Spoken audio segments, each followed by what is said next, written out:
your water. Have your solution. Go tankless with a new Navien tankless water heater. You'll instantly get all the hot water you need as long as you need it. Right now, save hundreds on Navien tankless water heaters with local rebates. It's easy. Visit tanklessmadesimple.com. That's tanklessmadesimple.com. 1 in 5 of us is bullied. 1 in 3 of us is overweight or obese. 1 in 5 of us will experience mental distress before we even turn 17. Adults, we need you. You're the #1 influence in my life. If you're more involved with my health and education, I'm more likely to make healthier choices, have greater self-esteem, and do better in school. Be my action hero. Learn how you can take action at actionforhealthykids.org. You've been diagnosed with type 2 diabetes. You have to carefully monitor your health for the rest of your life. And you have an increased risk of developing cardiovascular disease. Type 2, me too. You've been diagnosed with a new purpose, to fight for the amazing life you made for yourself. To look that risk of heart disease square in the face and say, no, not me. You've been given a new opportunity to live. Get started at NoDiabetesByHeart.org. Chronic pain gets in life's way, but now you can fight back with chronic strength using the VIN app from the Arthritis Foundation. You'll find tips and tools to help you manage your chronic pain, set achievable goals, and be a part of a community that offers support. With the Arthritis Foundation's free VIN app, you'll take back what chronic pain has taken away. Download VIN at arthritis.org/VIN. That's arthritis.org/VIN. Mom's early Alzheimer's diagnosis was hard to take. And when I left the oven on, we decided together that it was time to see a doctor and make a plan. Early detection gave us more time to seek out information and support as a family. If you or your family are noticing changes, it could be Alzheimer's. Talk about seeing a doctor together. For more information, visit alz.org/time to talk. A message from the Alzheimer's Association and the Ad Council. We are Sports 56, WHBQ Memphis, and W253DF Memphis, Flynn Broadcasting Stations. It's time to get up and get your day started. Morant. Oh! A jawbreaker! It's Sports 56 Mornings with Greg Gaston and Eli Savoy on Sports 56 and 98.5 FM. The first hour of Sports 56 Mornings is brought to you by the Big Green Egg. Now, here are your hosts, Greg and Eli.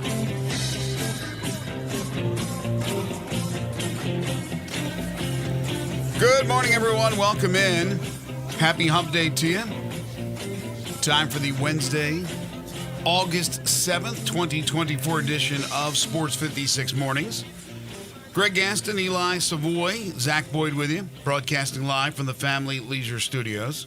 Family Leisure, where family and fun come together. Check them out today, tomorrow, this weekend, 2120 Whitten Road, just north of I-40. And the first hour of the program also brought to you by the Big Green Egg.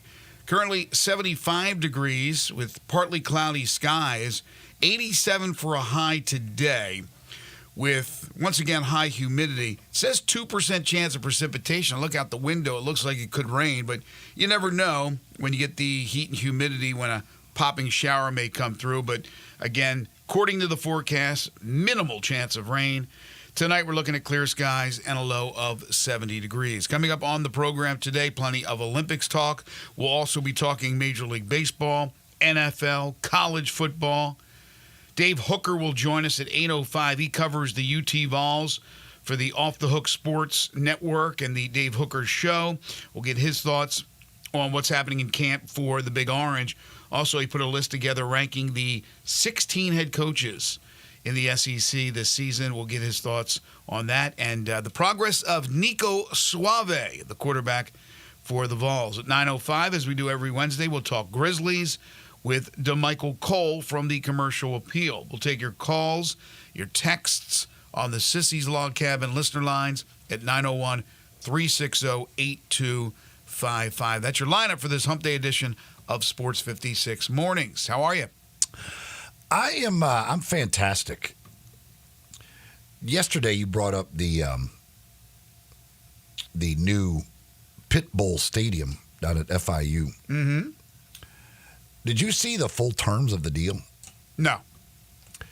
So I love this. I think this is awesome. He, first of all, this is the most exciting thing. Pitbull, as part of this deal, will create an anthem for FIU athletic programs. That's cool. So I can't wait to hear that. That'll be amazing. Do you think it will include some sort of partying? I'm sure it'll sound like every other Pitbull song, and he'll just throw in FIU somewhere. I don't know. I have no idea. That's why I can't even, I can't imagine going to an FIU game and how often the Pitbull anthem for FIU athletics is going to play during that game. He gets to use the stadium 10 times a year, which it just says use the stadium. Like just for a party? Like if he wants to throw a party, he could just use he just gets to use the stadium. Like, hey guys, I'm going to have a party. Well, FIU Stadium, come join me. Like free of charge. What a party atmosphere. Like you want inviting, I don't know, what does FIU Stadium hold? I don't know. But you could have hell of a party. Well, I would imagine maybe he uses it for any type of music video. Are we talking about a concert? Is that part of the deal? It just says I assume he could have a concert there. I don't know. It says he gets to use the stadium 10 times a year.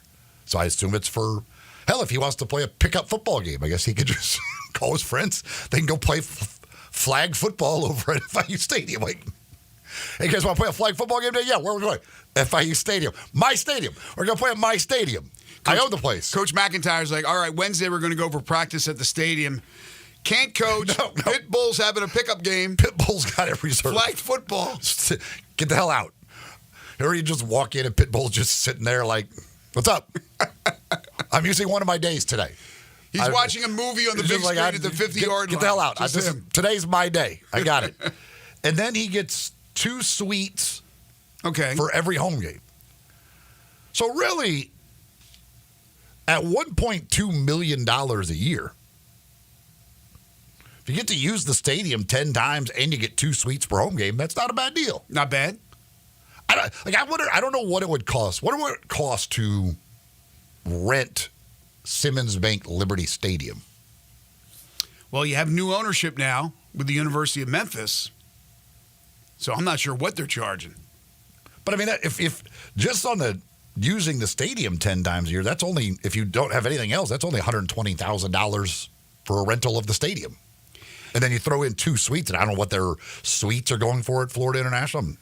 It's a terrible football program, but I'm sure the suites are getting good money. So 10 uses of the stadium, 2 suites per game. I think Pitbull got it made out all right here. Got a pretty good deal for himself. Now, he does have to put together the anthem. There's work involved for him. Although, how much work is it really? Just change the words a little bit of that stupid thing, and then, we're good to go.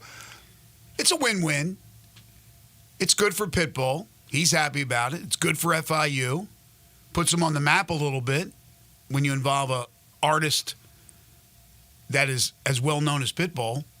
Makes sense. It's not like they haven't gone down this route before. Now, maybe not with a musician or an artist, but trying to find avenues of revenue outside the box. We've had the new commissioner of the American Conference, Tim Pernetti, talk about that. Not specifically trying to get Pitbull, but certainly looking at other ways to bring in money to the conference. Well, each school around the country that's not named Ohio State and some of these others need to look at outside the box options as well. And maybe this opens the door. Who knows? Do you remember what is Simmons Bank paying for the naming rights here? Was it 10 years, $100 million? Like $10 million a year? No way. It's way too much? That seems like is it $1 million a year? 10 million for 10 years? Let me see. I'll find it. I feel like it's got to. It's. What do you think they got for $9.99? I feel like $10 million a year is too much. Maybe $10 million total. No. I would guess maybe it was like $4 million a year, something like that. Maybe. 10 years, $6.8 million total. Yes. Oh gosh. Wow. Do they get to have the stadium 10 days a year? So, I mean, So Florida International got a good deal. I mean, so Pitbull's paying more per year than Simmons Bank is. So what was it? 10 years, 6.8? Did you say? $680,000 a year. Yeah. Yeah. Again, million. beggars can't be choosy. I mean, anybody around the country is looking for corporate sponsorship of a stadium. It's not like they're lining up necessarily for this particular stadium for the University of Memphis. So you had Simmons Bank reach in for at $6.8 million you didn't have. So you're going to take it. But when you think about it, go, wow, that's not as much as I thought it was. That deal was with the city. That isn't with the university. That deal was with the city. That's true. This is a different deal. Well, what happens now? Does the money that Simmons Bank gives or did give the city each year, does it transfer now to the university? Or does the city still make the money because they made the deal even though they don't now own the stadium technically or run the stadium? I would assume it goes to the university. Unless it's yearly payments, it goes to the university now. I would think so as well. But, again, I don't know what is it? Yeah. Okay. It's yearly payment. Didn't know what that language was on the contract. And when was that signed? How many years left on that deal? It's probably about 3-4 years ago. We're like 2 years into the deal. That's it? 2 years? Okay. I wasn't sure if it was pre-COVID. Simmons Bank has themselves a deal. Now they're going to get locked in because they're going to be the new stadium, and they're going to have 4 years or so left with the new stadium. Well, revamped stadium. But if they can get Pitbull to play at Simmons Bank Liberty Stadium, now we're talking. Combine the two. Good on Florida International. Getting over $1 million. Who was it yesterday that said, was it Andy Staples? He said if it's not Project Pat Field at Simmons Bank Liberty Stadium, then they're missing the boat on that one.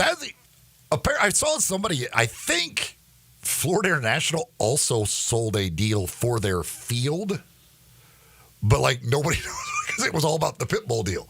I think they even may have announced both of them yesterday. Oh, really? But and it's like a corporate sponsor, but they got nobody acknowledged it because everyone was just talking about the fact that Pitbull was sponsoring the stadium. So the field, who cares about the field? Pitbull's the sponsor of the stadium now. Oh, I thought it may have been Nickelback Field. People didn't really care. I can't remember what it was, but I don't. I saw somebody mention that. I assume it was true, but there was a corporate sponsor for the field, but everybody's who gives? That's stupid. We got Pitbull Stadium. Well, speaking of fields, out in Oakland, it's over. The streak is done.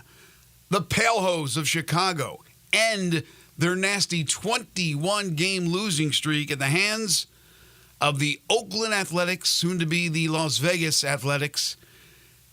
It ends last night with a 5-1, I think it was 5-1, Oakland victory.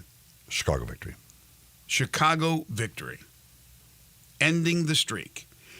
This is quite ironic since yesterday afternoon, for about 15 minutes after the show, myself and a few others talked about playing Chicago at plus 160. Just had that gut. They were going up against, now their pitcher wasn't great, mind you, but they were going up against a horrible pitcher for Oakland. And, of course, did not pull the trigger. Now, if I had pulled the trigger and played the White Sox, they would, of course, lost, and that streak would have been up to 22. But I didn't do it. It ends. And so all is forgotten, I guess, about the excitement of what could have been this Friday night. Yeah, they will not have a fireworks show to celebrate the breaking of the Major League Baseball record for longest losing streak. They can start another one, but it won't be that long by Friday. Good chance they will start another one very soon. Actually, there's they play today, don't play Thursday. So it would only be one loss, and technically that's not a losing streak going into Friday's game against the Chicago Cubs in the Battle of the Windy City. So there you go. It's over. Also last night, it was almost a month. They almost made it a month without a win. It's just crazy. July 10th was the last win. It's not like they play once a week. I mean, it's like... You play just about every day. It's just... It's the first win since the All-Star break. The All-Star game feels like it was a long time ago. This is the first time the White Sox have won since then. And they had, a 14-gamer earlier this year? Another streak? Yes. So that's 14, 20, 35 losses just from those two streaks. Since July 10th, now, the White Sox are tied with the American League All-Stars for the most wins. Oh, gosh. We kid because we care, White Sox fans. I make fun of you because I hate you. Even Woloshin has jumped the ship in his love for both Chicago teams. Framber Valdez last night is tossing a no-no. 2 outs in the 9th inning. Blake Snell just threw a no-hitter a few days ago. We've now had 3. Could we have 4? No. Valdez gives up a gopher ball to Corey Seager. Yeah, he was struggling in the 9th. Walked the leadoff man, got a double play, walked the next guy, and then gives up the home run to Seager, and then Josh Hader comes in to finish out the game. But Valdez, who threw his no-hitter last year, right about a year ago, I think it's somewhere around this time last year, tried to make it 2. He has not had a very good year. He's a great pitcher, but he has not had a very good year. But yeah, it was a struggle there in the 9th, and Seager. Pretty good. How many pitches did he throw? I do not know. Zach, can you look up how many pitches Valdez threw? Because, again, as you said, he labored in the 9th. I didn't watch it. I just saw the home run by Seager. He walks 1, then he induces the double play, then he walks another.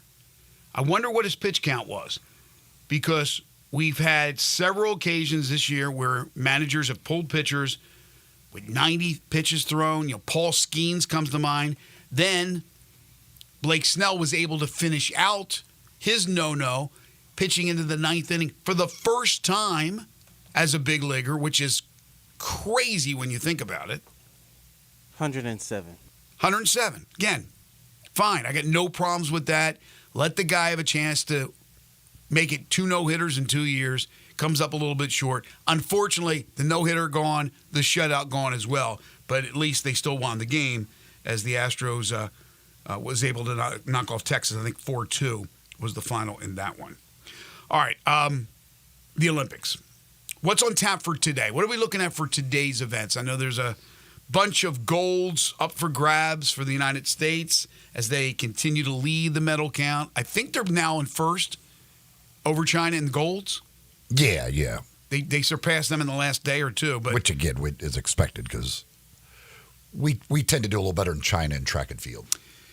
Once the diving events are over, China kind of loses their grip on that because they win every diving event, so they get a big head start on us.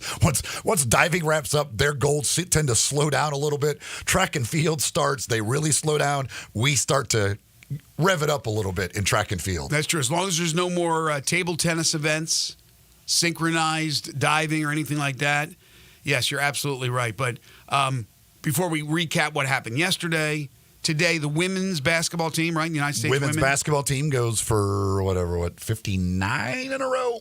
Yeah, 59 in a row, I believe it is.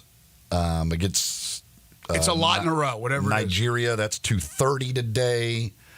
The men's volleyball team plays today in their semifinal. You've also got I believe, you may want to check this. I believe breakdancing starts today. I think we get breakdancing, which is, I believe this is the Olympic debut of breakdancing. I think this is the first time. See, I thought that was a joke when Ryan Silverfield said that the other day. I didn't realize breakdancing was actually an Olympic sport. Yes. And I believe it starts today. There's I did not know this. I was reading this story this morning. Skateboarding today. Saw that this morning. 51-year-old skateboarder competing. Not named Tony Hawk. Well, no, and this was what's crazy. His name, which I've never heard it. I guess if you're big in the skating world, maybe you have. What was it? What's his name? It's like Andy McDonald or something.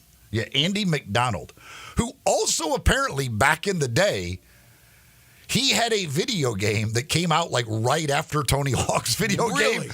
And so nobody ever, his video game was lost in the shuffle. I think his quote was, it just disappeared into the ether because Tony Hawk's was so popular. It blew it out. And apparently Tony Hawk's was a lot better game. Mm-hmm. His was like MTV skateboarding with Andy McDonald or something like that. But Tony Hawk's took off and his video game just was gone. But he, 51 years old, still competing in the Olympics. It was in like skateboarding. It's all I assume 17-year-olds. Mm-hmm. And then a 51-year-old guy out there competing with him. Why not?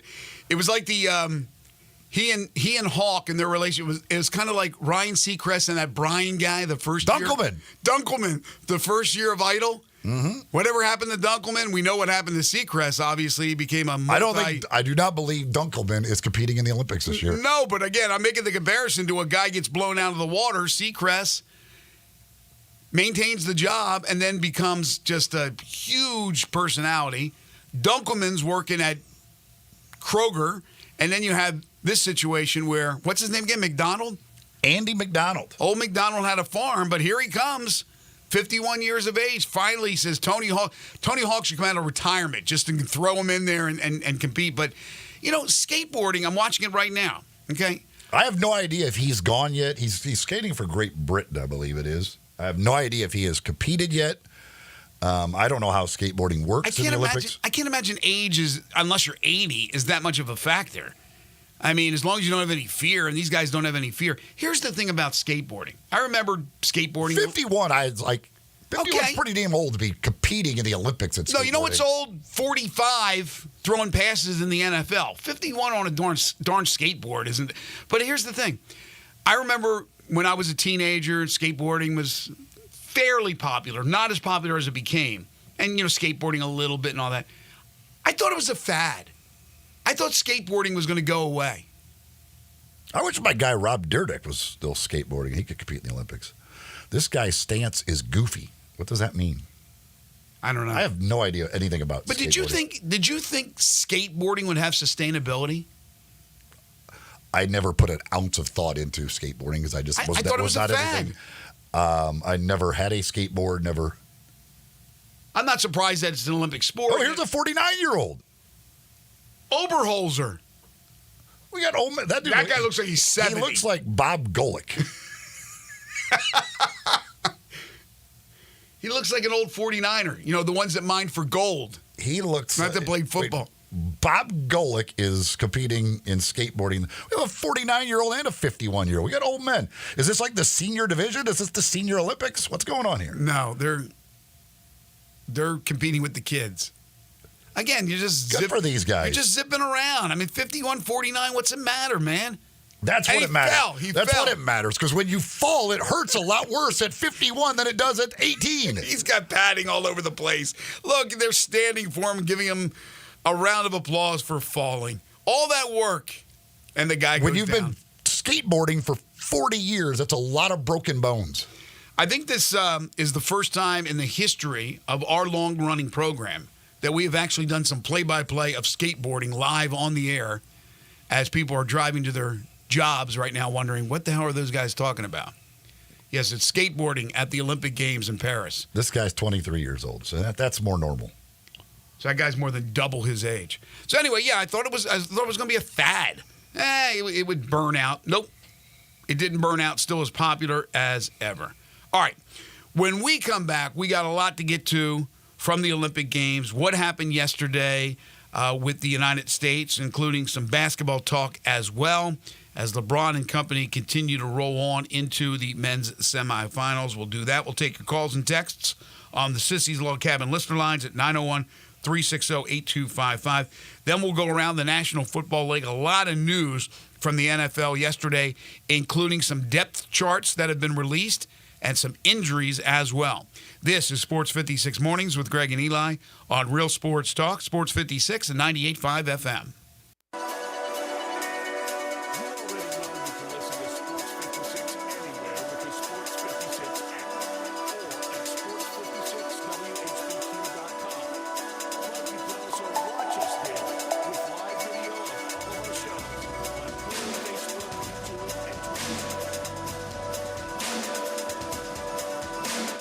This is Troy Fiveash, owner of Fiveash Roofing. In these uncertain economic times, there are so many things as a contractor and a business owner that I cannot control. The rising cost of materials, not to mention fuel and transportation costs. In the last 2 years, shingle prices have almost doubled, and commercial materials have doubled. And I don't have to tell you what fuel costs these days. But you know what I can control? How much markup I put on a project. I have always prided myself in knowing I never gouge a customer. But in an effort to ensure my crews have work and my customers are being treated fairly, I have lowered my profit margin, hoping to give you a price you can live with and keeping my crews busy. So if you need a roof or gutters, please give us a call. 5 Roofing, fair, honest, and ethical. 5 Roofing, a proud sponsor of Tiger Athletics and a member of the Tigers home team. 367-0050 or MemphisRoofer.com. 367-0050 or MemphisRoofer.com.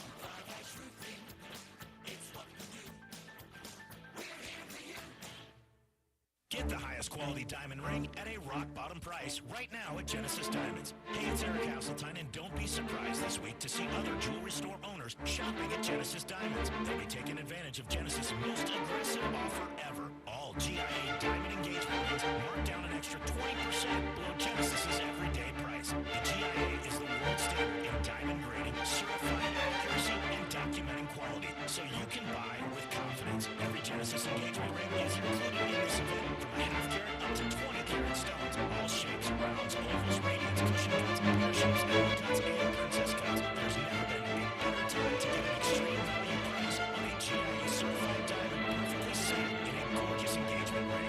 Hurry in for the best selection. Save an extra 20% off those rare, precious diamond rings now for a limited time. One per customer, please. Exclusively at Genesis Diamonds on Palmer and Perkins Extended. See store for details. I want to learn how to cook, but I keep ordering takeout. Accomplishing goals is hard, but when your goal is to learn a new language, Babbel makes it easy. In just 15 minutes a day, Babbel will help you start having conversations in as little as 3 weeks. Words and phrases you'll actually use. So when someone asks, "How's your French going?" you can say, Babbel facilite grandement l'apprentissage d'une nouvelle langue. Now try Babbel for free at Babbel.com. That's Babbel.com. Babbel.com. Savings. Now that's speaking the Lowe's language. And when you join My Lowe's Rewards for free, the savings just keep coming. Save money with member-only offers, plus earn points when you shop. More points equal more rewards, just for you. Because Lowe's knows you earned it, literally. Learn more about our loyalty program at Lowes.com/MyLowe'sRewards and become a member for free today. Program subject to terms and conditions. Points are awarded on eligible purchases. See Lowes.com/terms for full details. Subject to change.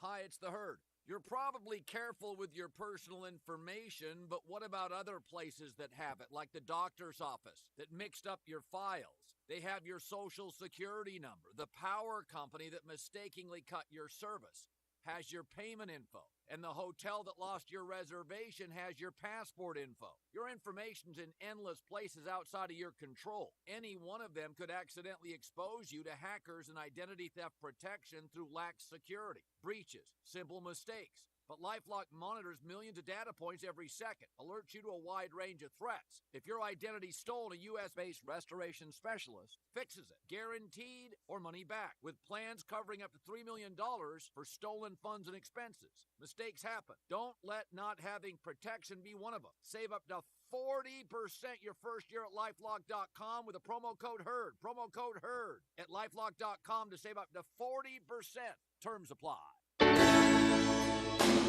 Listen each and every Sunday morning at 10 a.m. and join Ottawa Presbyterian Church for worship. Ottawa is an ECUSA church located in Memphis. Sports 56 traffic. Good morning. Still trying to mop up a couple of earlier wrecks out here. One where a pickup truck hit the pole over here at South Parkway at Florida Street. That's been a mess there for a while in that area. Try to avoid it if you can. Still some volume coming in at 385 Billboard Parkway as you try to get on that ramp there to 240. Traffic's on the increase out here down. 51 coming in from Millington. Havenly Showers, your curbless shower specialist. Check them out online today at havenlyshowers.com. I'm Commander Chuck with your on-time traffic.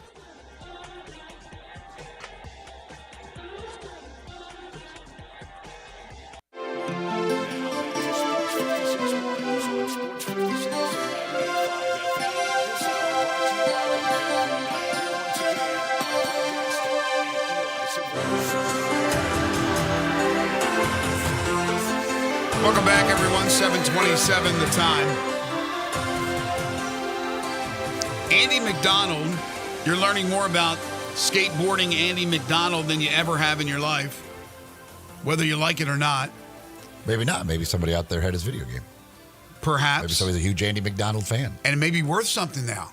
Everybody has the Tony Hawk video game, but do you have the Andy McDonald video game? As Eli said, he qualifies for the Great British skateboarding team after skating for the United States. His father is Great British, or British, and so he is able to obviously perform for his father's country, where he is not a dual citizen, but able to secure qualification back in June. He was 50 at the time. He since has had the birthday on July 31st, so just a few days ago, turned 51. As Eli mentioned, he's the oldest Olympic skateboarder in history.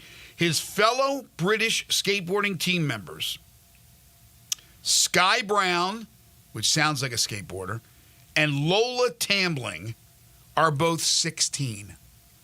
That's what I would expect from skateboarding. Uncle Andy, can you get us a beer? Sorry, kids. You're only 16. Please, Uncle Andy. 51 and two 16-year-olds make up the British skateboarding team. There you go. I am amazed. The Olympics, great stories in the Olympics. I'm amazed by what skateboarders could do. Like I can't even, I would not, I assume, I've never tried it. I don't think I could get on a skateboard and remain upright for a second. Well, what amazes me is when they go vertical and their feet stay on the board somehow. Sometimes it doesn't, but they stay on the board. I'm like, the 49-year-olds. This 49-year-old's going to kill himself out here. He needs to stop. How many opportunities does he get? Somebody step in and prevent this man from injuring himself severely. 49-year-olds are not supposed to be doing this stuff. So yesterday in Paris, a great day. A lot of good, fun events, including a shocker that I'll talk about in a moment. But Mary, if you're listening, turn down the volume. Mary's my wife. I have fallen in love with Gabby Thomas from the United States. She is a Harvard graduate. She is as fast as could be. She's a great-looking woman. She wins the 200-meter sprint for the United States of America, and she made it look easy. I mean, when you see these runners that don't look like they're making a big effort, it just blows my mind. So Gabby Thomas yesterday wins the 200-meter sprint for the United States. But the big shocker was the 1,500, the men's 1,500. So you had three Americans racing in this. You had a Great Brit, and you had the world champion, the Norwegian guy. The guy from Britain and the guy from Norway are trash talking. I mean, not during the race, but before the race, leading up to the race, all that. Just a big rivalry between the two. It's the gold medalist from the last Olympics and the current world champion. Yeah. And yes, everybody assumed it was only those two guys and nobody else had a chance. Nobody else had a chance, right? Again, that was the assumption. However, that's why they run. That's why they play the games.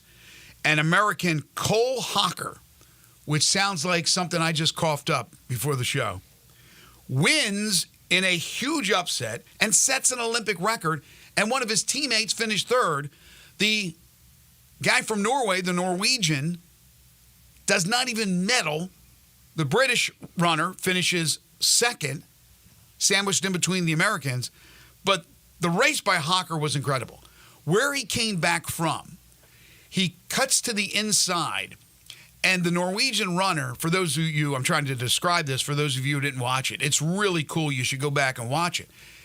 The Norwegian runner is kind of blocking, but I don't think purposely blocking. He's looking the whole time at the British guy. I mean, he's only worried about the British guy. British guy's only worried about the Norwegian. But he's blocking the inside. Hocker sees the lane, and then he has to slow down. So he pulls up a little bit, and you think, oh, he's toast. Then the Norwegian guy leans over a little bit more toward the British guy, leaves the inside lane open. Hocker darts at it, beats everybody to the finish line. The Norwegian guy fades. The other American comes in there to finish third, almost finishes second. It was fantastic. I don't think I've ever been that excited for a long-distance race like a 1,500. I know it's not a marathon, but it's still a long race. I like sprints better. That was exciting. It was a huge upset, great storylines, the confrontation between the best two in the world, and the American pulls off the upset. Those guys, like I talk about being amazed at, I don't understand how you can run that fast for that long. Mm-hmm. They're essentially sprinting. Like the dude who finished fourth, who was the gold medalist in Tokyo, beat his Olympic record that he set in Tokyo, and he finished fourth in this one. Like they're just how you can run that consistently that fast for 1,500 meters. Mm-hmm. I can't comprehend it. I've never been a guy who can run a distance at all. Like and to have any kind of the kick that he had left at the end, like I would be dying, and he just shifts it into another gear. But it's like an out of body experience because he didn't even know that he passed him on the inside. He was so focused. He didn't even know. He's like, I don't know. He had no idea how it even happened. He just was like, it just happened, and it's amazing to me. Joe Texan says he was plus 1,100. I think at one point you could have gotten him at like 30-1. So I saw somewhere that you could have bet him at 30-1 to win that. What could you have gotten him? I know they're not doing live betting. I don't believe they are. But as he enters the bell lap there, that final lap, he's so far behind. I wonder what odds you could have got that he would win that race on that. I mean, here's the thing. I don't know this. I'm not an Olympian. But for not only Olympians, but for all athletes, there's just something there that when they are racing or playing or whatever the sport is, for the biggest prize of them all, there's, like you said, an out-of-body experience. There's just something you can't put your finger on. Like, what? The pace they were racing at, world records, doing things that maybe he's never done before. And this goes for a lot of different athletes. But he set his personal record by like 3 seconds. Yeah, but again, you're in the middle of something. The juices are flowing. The opportunity here. You're not even thinking about this. You shouldn't be running at that pace, but you're running at that pace. It's like the old thing when they always talk about the baby's trapped under the car. And the mother picks up the car. Like, what? I mean, come on, man. And some of that stuff, I mean, I'm sure some of it's Paul Bunyan stories, but some of it's true. Like, to be able to do those type of things because adrenaline is a crazy thing. Adrenaline is a crazy thing, and I think you hit it on the head, kind of like an out-of-body experience. And I think it happens with a lot of athletes. Yeah, I mean, again, if you're in that situation, again, I wouldn't because I would be croaking. But the Ingebrigtsen dude or whatever, like he clearly thought he could just go out really fast and kind of wear everybody else down. That's exactly Said he wore right. himself down, and everybody else had a kick left in him, and he didn't have it. But yeah, I'm sure there's at some point it just becomes it's there in front of me, doesn't know why or how he still has that left in him, but that final sprint. Again, when you're talking about having run that fast for that long and to have that sprint left in you was absolutely amazing. I was like, this is just absolutely, there's no way in the world I could possibly do that. In wrestling, and I'm probably going to butcher her name. She is an American, though. Amit Elor, AmitElor. She wins the gold in the 68-kilogram final. At 20 years of age, she becomes the youngest Olympic wrestling gold medalist in U.S. history. And you look at her and you go, okay, big-time wrestler, 20 years old, she probably looks like Shaq or something. No, I mean, not at all. And unassuming, and she kicked tail to win that gold medal. So that one, I think, was a little bit of a surprise. You had the U.S. women's soccer team, once again in dramatic fashion, pulling one out in extra time. 95th minute, Sophia Smith with a great goal. The last game prior to that one was the goal by Rodman, who scored in extra time. So the United States beats Germany. They now move into the finals. They'll play Brazil with a chance at gold. Yeah, that was a. I've figured out that the only soccer that I enjoy watching is the U.S. women's team. They're just fun to watch. Like what they call them, either three of them. Gosh, what they call them? I know. Trident, the Trident. Yeah. With Smith, Swanson, and Rodman. I mean, they're just incredible. Like those three are just absolutely incredible. They've got 10 of the 11 goals that we've scored in the tournament, and the setup by Swanson for that goal to Smith was absolutely incredible. But Smith's like little crossover move to beat the girl to the ball, I mean, it's just absolutely amazing. And then the save at the end by the goalkeeper Nair. I don't know, like it was. A lot of it was pure luck. Like in the end, the ball kind of just hit her foot. Like she was screwed. But like, I mean, I went nuts. Like that ball, I was like, oh my! And because there was two other chances that they had, the U.S. had to score. Like Smith had a couple of other really good opportunities, and their goalie made one unbelievable save on her. And then there was another one. She had a chance and didn't get a great shot off. And I'm like, oh gosh! And then that ball got loose there, and I was like, oh my God, are we literally going to have to go to shootout to try and win this thing? But sometimes you got to get lucky, and Nair got a little lucky, and the ball hit her foot to save it. But yeah, like that team, like it's exciting to watch, man. I've always enjoyed watching the women at the top of their game, and that's the U.S. Women's Olympic team. They have been fantastic over the years. And again, this one was no guarantee that they'd make the finals, and now they got an opportunity. I was watching it, then had to leave the house and didn't see the goal at the end, and went back and saw it on the replay last night. But watching that match early, they were smashing into each other. They were calling nothing. Oh, it was a very physical match. Those officials let it all play out. Germany, after having lost 4-1 in the group play, decided to play a lot different yesterday. And they were getting away with it. And had a chance. And it was good. Spain, who was the favorite, losing to Brazil, certainly helps. Apparently, they said yesterday that what's our coach? Emma Hayes. Is it Emma Hayes? Hayes.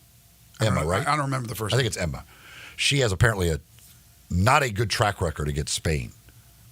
And Spain, who was really good and was the favorite. So that's very, very helpful, I guess, that Brazil knocked off Spain. What's her track record against Brazil? Any idea? I have no idea. It's got to be better than Spain. They were talking about Spain because I think they assumed Spain would win since they were the favorite coming into the whole thing. And but yeah, I mean it's crazy because she's coached what now? Was that their 6th game, 7th game, 8th game, something like that? And they've given up 2 total goals in the game she has coached us. And she's maybe the men can hire. Maybe she has gotten it turned back around because it also helps to have Swanson healthy, which she was not for the World Cup and didn't play. Obviously, having those 3 together up front certainly helps all of that stuff. But yeah, that was those 3. They are fun to watch.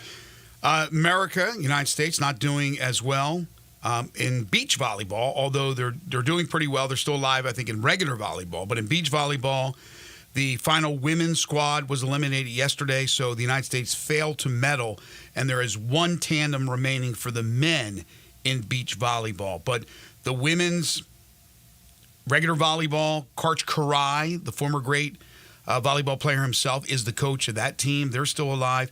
And then, of course, we get to basketball, where the men, again, the women are playing today. The men in their quarterfinal round yesterday, you gave the spread on the air, and I said you got to go over on this one, and I think it hit the over. It was 20-something, and they won by 35, so I would say yes, they went over. USA over Brazil, 122-87. Not much defense in this one. 122 points for the United States. Again, 40-minute game. They had balanced scoring. I mean, everybody seemed to contribute. Devin Booker at 18, 5 of 7 threes. Anthony Edwards at 17 and 5 rebounds. LeBron James, 12 points, 9 assists, and 4 stitches. Joel Embiid was really good in the first half. So the United States move on as expected. They'll play Brazil, and it'll be Germany and France. France knocking off Canada. You just play Serbia. Serbia. When I put Brazil. They beat Brazil. Yeah. France and Germany. France defeating Canada 82-73. That was a big surprise. Yeah, Canada, who was supposed to be the second best team going down. Obviously, France in front of the home fans and Victor Wembanyama. That Wembanyama guy is pretty good. Funny thing for USA is like Steph Curry now is our worst three-point shooter on the team. he's like the only guy that can't make a three. You got Joel Embiid going 3 for 3 from three-point range. Steph Curry goes 0 for 1. Like, he's not even shooting the ball now. He's giving up on shooting. Like, I'm done. It's bizarre. Like, Steph Curry cannot make a shot, and yet we're shooting 50% as a team from three-point range and lighting it up. He's got a new TV show coming out. He's playing golf. Don't worry about Steph. He's fine. But as far as the Canadian team is concerned against France, I feel bad for Dylan Brooks. I was just going to say, did you see when Dylan tried to turn around on Wembanyama? And he just put it back in his face? I mean, he's trying to hit a turnaround jumper over Wembanyama. Wembanyama didn't have a huge game. He didn't have a lot of points. But you had, what's his name? The former Knick and Piston. The three-point shooter for France. God, remember Zach? You know what I'm talking about? Played for the Pistons, played for the Knicks, longtime NBA guy. Gosh, bless him. What's his name? He's hitting threes. He hit that three at the buzzer from like half court. Oh, I'll get his name. But France got really good support. I did not watch any of it. Yeah. I am not going to choose to watch Dylan Brooks play basketball. I was forced to do it for way too long. And then, of course, with the United States playing Serbia, they're going up against a team they beat in an exhibition, beat during pool play, and, of course, a team led by the great Nikola Jokic. But Bogdanovic has to play great. Jovic has to play great. All these other dudes have to step up if they are to even stay within striking distance of the United States. I can't see the United States having too much of a problem with Serbia.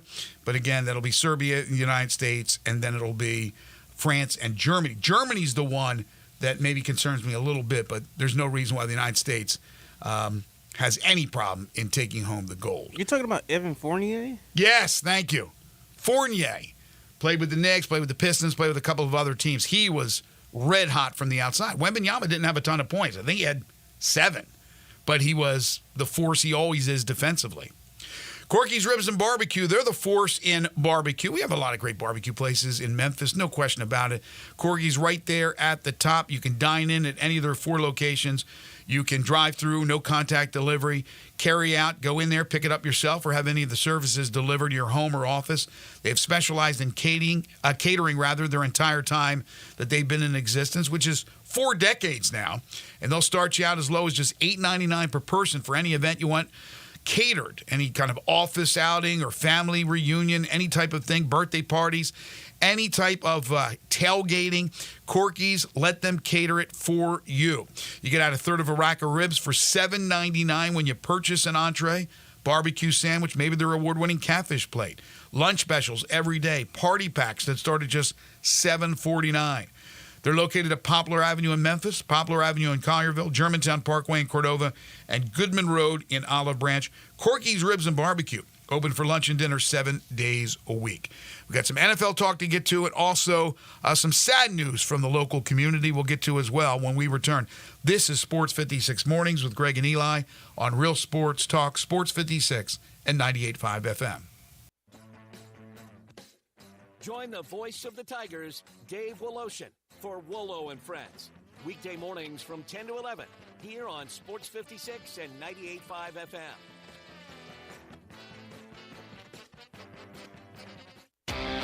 Visit Frontier Western Store today for new shirts and boots. Frontier is your top Carhartt store in the Mid-South. There's thousands of in-stock shirts and jeans. They have the classic K87 pocket tee in every color they make, including new ones just released. Available small to 4X. Want new jeans? Frontier has you covered with super tough work denim by Carhartt. And you've got to check out their selection of Harriet jeans for men, women, and children. You'll love how easy it is to find the size and style you need. Have you seen Frontier's remodeled world-famous boot showroom? It continues to expand. New new styles by Ariat just arrived, plus plenty of in-stock proven classics too. Whether you need work or dress boots, trust that Frontier's the place to come. See thousands of pairs of Ariat boots and thousands more by Dan Post, Corral, Durango, Rocky, Twisted X, and others. And Frontier's pricing is lower than online and chain stores, so you know just the local shop to visit. Frontier Western Store, 5880 Goodman Road in Olive Branch, and on the web at frontierwesternstore.com. Locally owned and operated since 1967.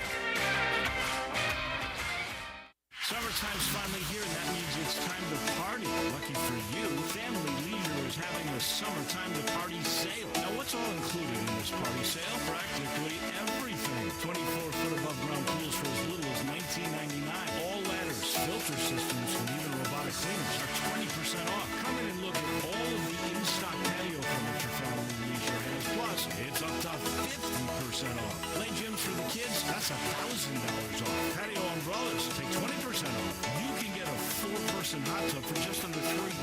We know you're really going to just use it for yourself.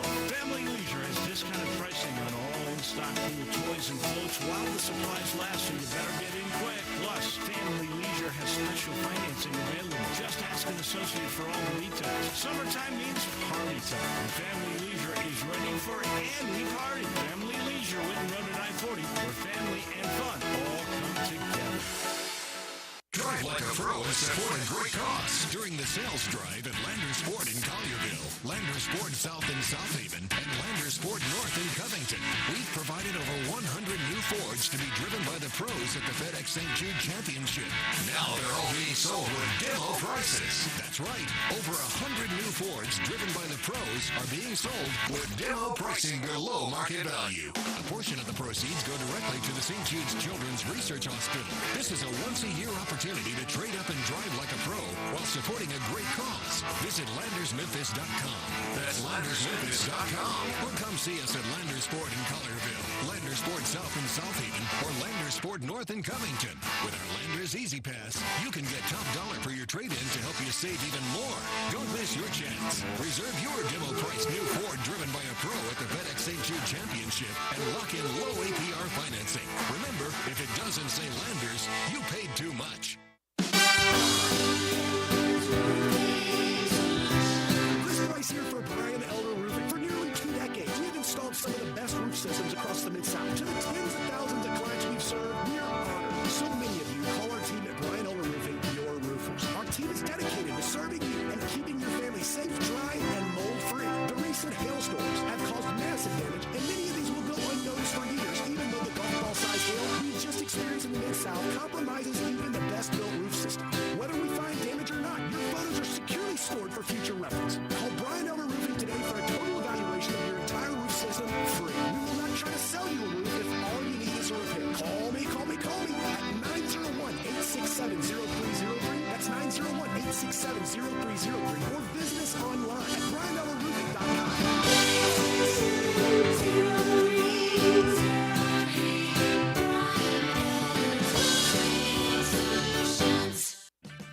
Save on O'Reilly Brake Parts Cleaner. Get 2 cans of O'Reilly Brake Parts Cleaner for just $8. Valid in-store only at O'Reilly Auto Parts.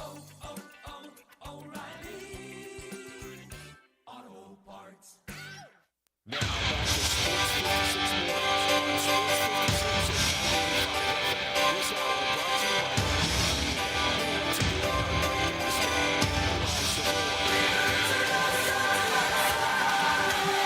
you Also today at the Olympics, women's golf gets underway, or is underway today, as Nelly Korda will try and do like Scotty Scheffler and add to her historic season with a gold medal. But they are underway round 1 of the women's golf over there as well. You mentioned wrestling.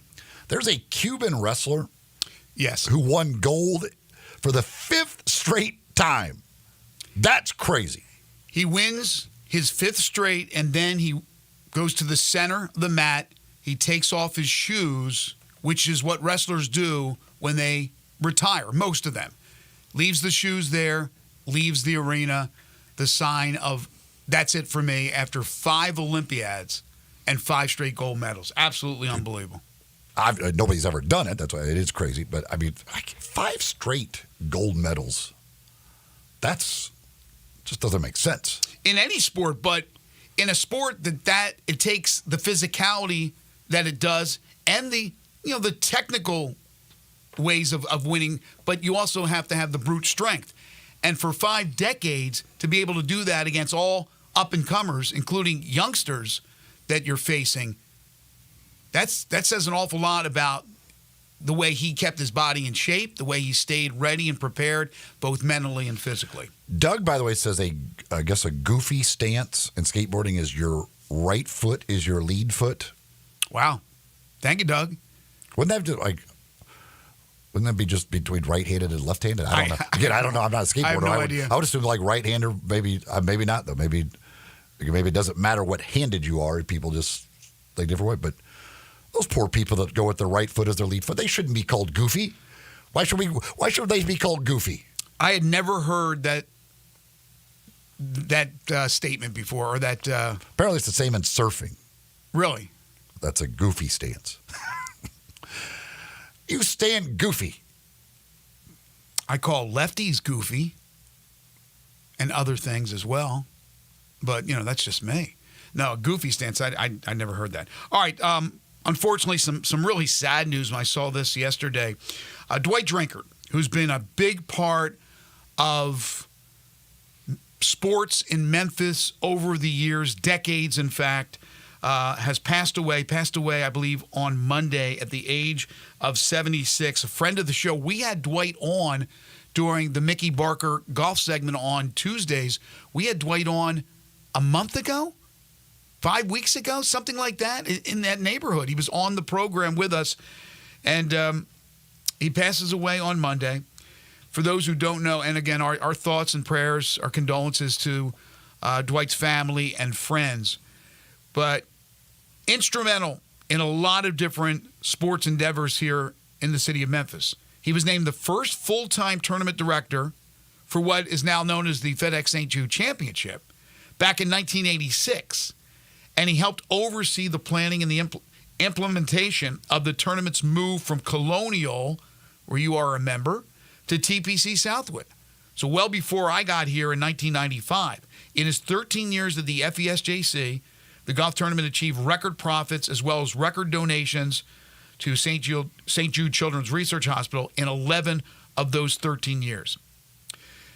He also served as a 10-year member of the board of the PGA Tour Tournaments Association. In 2000, he was hired by Alsac St. Jude as the director of sports marketing. He was involved with resurrecting the Memphis Marathon, with the Memphis Runners Track Club, which helped grow that event from 800 runners in 2000 to over 16,000 participants in 2011, when he retired. Well, he came out of retirement just a couple of years ago to help revive the Overton Park Junior Open Golf Tournament, and was still involved in that until his unfortunate passing. So again, our thoughts and prayers to the family and friends of Dwight Drinkard, just a big part of the fabric of this community, especially the sports end of things, although he did a lot of other things as well, who's passed away at the age of 76. Very sad. So definitely send our thoughts and prayers to his family and friends out there. That's sad to hear. We have a lot of NFL. We don't have a lot of time in this segment, so we'll do that a little bit later on in the show. A lot of NFL news, including depth charts that are out with most teams, not all teams, but most teams, and some key injuries, guys who will not be playing at all in the preseason. And we got games cranking up starting tomorrow. Will be games this week, Thursday, Friday, Saturday, and Sunday. When we come back to open up hour number 2, we'll be joined for the first time by Dave Hooker. He covers the Tennessee Vols and has for years Off the Hook Sports and offthehooksports.com and the Dave Hooker Show. He put together a list just this morning ranking the 16 coaches, the 16 head coaches in the SEC this upcoming season. And there's a few surprises that I want to ask him about or talk to him about, including Steve Sarkisian at number 9 on that list. Seems quite low, number 9, whereas Mike Elko for Texas A&M way up there at number 4. We'll talk to him about that when we return. Of course, we want to thank our first hour sponsor each and every day, the Big Green Egg. That's right. Go to BigGreenEgg.com or go to the Ace Hardware stores or Hamilton Fireplace here in town to find the Big Green Egg and all the eggs accessories as well. You can check them out again, Ace Hardware or Hamilton Fireplace here in town or online at biggreenegg.com. All right, we're talking Tennessee Vols football when we return to open up Hour 2. This is Sports 56 Mornings with Greg and Eli on Real Sports Talk, Sports 56 and 98.5 FM.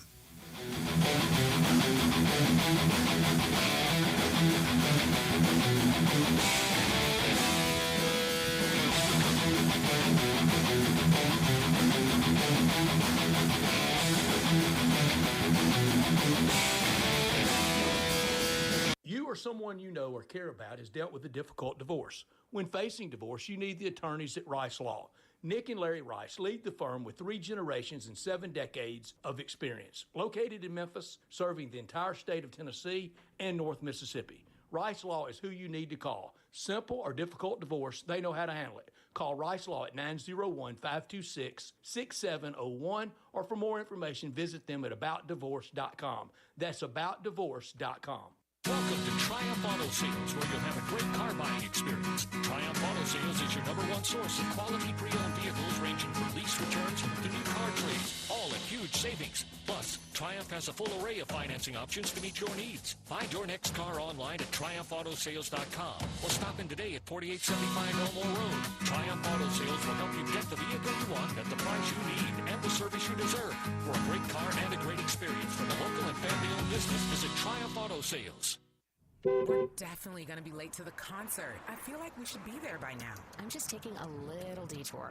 I gotta fill up my gas tank, and I know this place a couple towns over where the gas is cheaper. Are you serious? We're going to be late for the concert because you're driving out of the way for cheaper gas? Just use Upside. What's Upside? Upside is the free cashback app that gets you real cash back for every gallon of gas you buy. Wait, I can get cash back just for buying the gas I need anyway? Yes, I use it all the time, and I've made around $200. Now pull over so you can download the Upside app before we miss the concert. Download the free Upside app now to earn cash back every time you buy gas. Use promo code 2024 to get an extra 25 cents per gallon on your first tank. You can cash out anytime, right to your bank, PayPal, or as a gift card for Amazon and other brands. Just download the free Upside app and use promo code 2024 for a 25 cents per gallon bonus on your first tank. That's code 2024 for 25 cents per gallon bonus. That's code 2024. The best golfers on the PGA Tour are coming to Memphis to kick off the FedEx Cup playoffs at the FedEx St. Jude Championship. Sports 56 and 98.5 FM will be broadcasting live at TPC Southwind throughout the day, Wednesday through Friday of tournament week, keeping you up to date with the latest tournament news. Our coverage from TPC Southwind and Sports 56 and 98.5 FM is brought to you by Landers Ford in Collierville. Also sponsored by Sissy's Log Cabin, First National Bank, Ronnie Grisani's, Banyan Tree Realtors, DeSoto Honda, Jim's Place, and South Haven Supply. It's regular season out there. Warmer days, cooler nights, open roads, endless horizons. And you need to be ready in jeans made for the unpredictable. Wrangler, for the ride of life. Shop our newest styles today at Wrangler.com. We are Sports 56, WHBQ Memphis, and W253DF Memphis. Flynn Broadcasting Stations. Oh, yeah. Sports 56 traffic. Good morning. It's trying to get busy over here at times. 51 southbound out of Millington. It's crowded at times up on that ramp from Austin P onto I-40. Holding up right now as far as that serious accidents delays over here on 240 up by Poplar and Walnut Grove. Hey, Weimer's Jewelry, 7525 Highway 64 is your full-service family-owned jewelry store right here in the Memphis area. I'm Commander Chuck with your on-time traffic.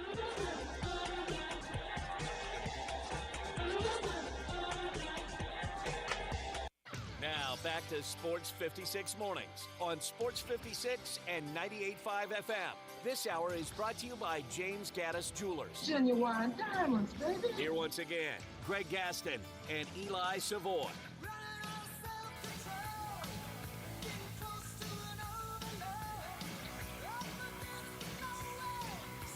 Welcome back, everyone. 8:02 the time. Hour number 2 here on Sports 56 Mornings. The Wednesday, August 7th, 2024 edition. Greg Gaston, Eli Savoy, and Zach Boyd with you. Broadcasting live from the Family Leisure Studios. Family Leisure, where family and fun come together. 2120 Whitten Road, just north of I-40. Currently 75 degrees. We'll get up to 87 today. At least that's the forecast I'm looking at. But with the heat index, it'll still feel like in the 90s. Only a 2% chance of precipitation, though we've had a lot of cloud cover this morning. Tonight, clear skies and a low of 70 degrees. In just a few moments, we're going to talk Tennessee Vols football with Dave Hooker.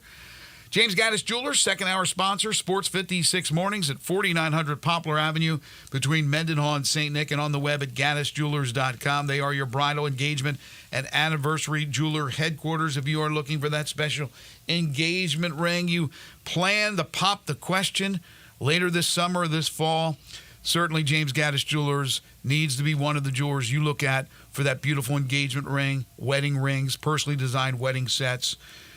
They have all their diamonds independently graded and certified. Independently graded and certified. They know there's a lot of competition. They make sure they have a price point to suit everybody's budget, whether you're looking for that $2,000 ring or that $75,000 ring. James Gaddis Jewelers has them for you. They're full-service jewelers with 2 bench jewelers ready to serve you.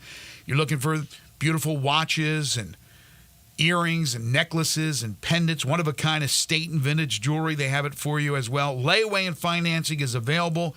If you need something appraised, James is a certified appraiser. Just take it over to James Gaddis Jewelers. They will take care of you. Believe me, I wouldn't steer you in the wrong direction.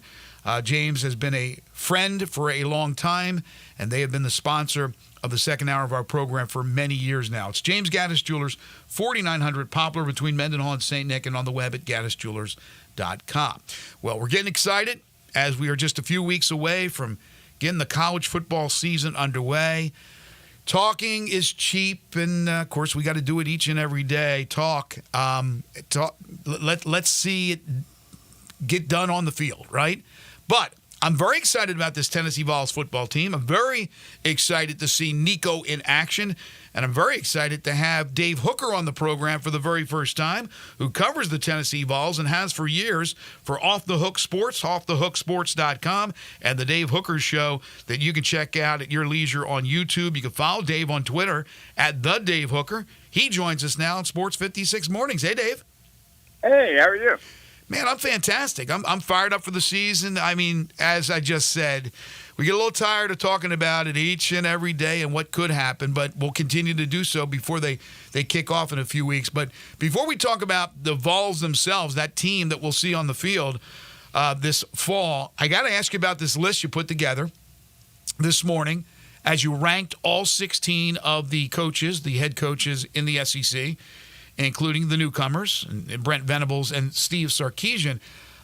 Just a question or two. I saw where you had Sark number 9 on that list, which seems awfully low. Give us your thoughts about that and your thoughts on putting this list together. Well, now, in all fairness, I have to say that I wouldn't be able to defend that because that was written by Caleb Calhoun, one of our writers. Okay. So that just went up. We're going to debate that. I haven't even read it yet, to be honest with you. And so I see Steve Sarkisian at 9, and I'm certainly looking forward to picking Caleb's brain to see why he has him at 9, because that seems awful. That seems awful low to me too. So I've got some investigative work to do. Yeah, he has, by the way, since you haven't seen it yet. And my apologies, I thought maybe it came from you. Kirby Smart 1, Lane Kiffin 2, Kalen DeBoer 3. Now, Mike Elko, number 4. I just wonder if Mike Elko can get things turned around in College Station where, Jimbo wasn't able to do. The high expectations coming in there from Florida State with the Natty and just never materialized for them. So I don't know, but it'll be interesting to see what you have to say about this list. But what about Josh Heupel, the guy you cover right there in Knoxville? It seems like he has been a hit with the fans. A fun team to watch, a fun offense. And how about a guy to work with as far as indirectly as a media member? What's he like? I think he's a good guy for the most part. And a lot of coaches, a lot of guys that are really successful in their chosen field tend to be me guys, and I don't think Josh Heupel is that. I think that he's the type of coach that has gotten a culture in place at Tennessee that needed to be replaced, and it was really, really bad back in the 2010. So he's been able to do that. He's been able to recruit better than I thought, and about his offense. So yeah, I think Tennessee's in good shape moving forward with Josh Heupel. And the other thing is, unlike a guy named Lane Kiffin, he seems to really want to be at Tennessee. So I get every impression it's a long-term marriage, which in college football is 6, 8, 10 years at the most. But I get the feeling it's that kind of long-term marriage, and I could be proven wrong, but I think that Tennessee's got a good one in Heupel. It feels like I have to believe that like the whole vibe around the University of Tennessee has to be unbelievable right now. With football had a good year last year with 9 wins. Basketball had a great year. Baseball wins the national championship. Like life's got to be pretty good at Tennessee right now. It's changed a lot, and a lot of that goes to Danny White, the athletic director. He hired Josh Heupel, but he also has proven to be a master at raising funds. I mean, something that may fly under the radar across the state would be the fact they're building this huge entertainment complex around Neyland Stadium that's going to look very similar to the Battery in Atlanta, if you're familiar with that, around the Braves Stadium. So, yeah, it's a really exciting time to be a Tennessee fan. I say Tennessee fans deserve it because of the hell they went through for over a decade. But, yeah, it's a good time. And you mentioned the baseball team. Tony Vitello is also very likable, especially by the ladies who think he's handsome. And so, yeah, this is finally a good time to be a Tennessee fan, and you haven't been able to say that in a long, long time. Dave Hooker joining us on the Sissy's Log Cabin guest lines. All right, so for this upcoming season, again, offensively, a new quarterback. How has Nico gotten into the mix as far as, obviously, not a lot of practices to this point, but he had spring football there, of course, with the team from last season, but the off-season workouts and things that he had to do to be ready for this moment. Do you think he will seize the moment? I think he will, and I feel very confident about that. And I'm usually the guy who says, let's wait and see. But I want to go back to that bowl game that he played against Iowa. It wasn't the fact that he went out there and lit it up. He did, but there were a lot of underneath passes as Iowa was not going to give them the long play, as, of course, that's what Heupel's offense is somewhat built around. But he took what the defense gave him, and I think that showed a lot of maturity. Everything I've heard, and I don't want to be the guy who's just building somebody up, but everything I've heard is that he's well-respected, has a much more accurate arm than Joe Milton, even though it's not as strong, and can be a step up over Hendon Hooker, who had a record-setting season in 2022. I know that's setting the bar really, really high, and I don't want to be that guy, but I haven't heard one thing to the contrary so far, on or off the record in this offseason. It looks like, I mean, it's a pretty good set of weapons that he has around him, which certainly helps. I mean, you look at that receiver group. While they did lose a couple of key running backs, Dylan Sampson back, it looks like overall this offense around him is really good. Yes, and I think the when you mentioned that might be the biggest question is the running back position, just because they'll have Dylan Sampson coming back. But think of Dylan Sampson in a perfect offense, he would be kind of your change of pace back. He's just about 200 pounds. So where do they go after that? Peyton Lewis is a possibility, but he's a true freshman and was injured in the offseason. Cam Selden got injured in spring practice, so he's probably a midseason type of guy. So I think that backup running back position, especially if Sampson is limited because of the size, is a big question mark.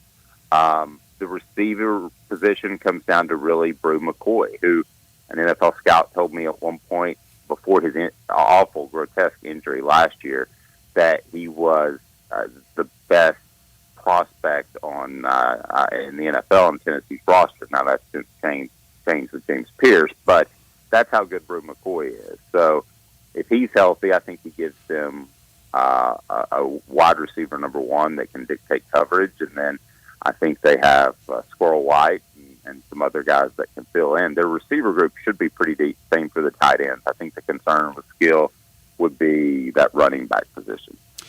So more than likely, it will come down to defense and what they can do to prevent other teams from putting points on the board. What do you like about the defense? Where are there deficiencies in the defense? Well, they kind of took the approach of let's just chuck it and start all over, because they lost about 6 defensive backs from last year's team. Some of them were backups. Some of them weren't going to play. Some of them they asked to leave. But still, that's a massive turnover. Mm-hmm. So I think Tennessee's more talented in the secondary, but I can't tell you they have chemistry or experience. So I think that's a real issue. Watch for Ricky Gibson at corner. I think he's very talented. I think he could be Tennessee's next very good player. Linebacker, they should be good as long as Keenan Pilley, who was the transfer from BYU, got hurt in the opener last year. He's very good at Mike. Arian Carter, a future star at outside linebacker, I think. And Tennessee's entire defensive front, especially the defensive line, should be very good and deep. And James Pierce has been projected as the number 1 overall pick in the NFL draft by Pro Football Focus, I believe it was. So Tennessee should be better in the front. The back end of their defense, they'll tell you it's going to be great, but I would like to see it, because Tennessee's secondary has been a problem since Josh Heupel's gotten here in 2001. And, of course, up front you got a guy from Memphis, Omari Thomas, who's a big part of that defensive front as well. By the way, and I don't want to – I should have mentioned him. I just can't tell you enough good things about Omari Thomas and his leadership ability. And, they took him to SEC Media Days twice. So that tells you all you need to know. I love Omari. I think he's a great player and a great member of the squad. So you have an Omari Thomas, of course, from Memphis, who we're very familiar with, and then an Omar Thomas lot. You do. Yeah, you've got plenty of defensive tackles to go to. And the one that I also think that might, if he can stay healthy, I think his body's starting to break down, and I've seen that happen before, but Elijah Pittman is a really talented player if he can just stay healthy. With the system that Josh Heupel runs and how fast they do everything, it can be very difficult on a defense, because either you're back on the field quickly because they didn't move the ball, or you're back on the field quickly because they did move the ball and they scored a touchdown so quickly.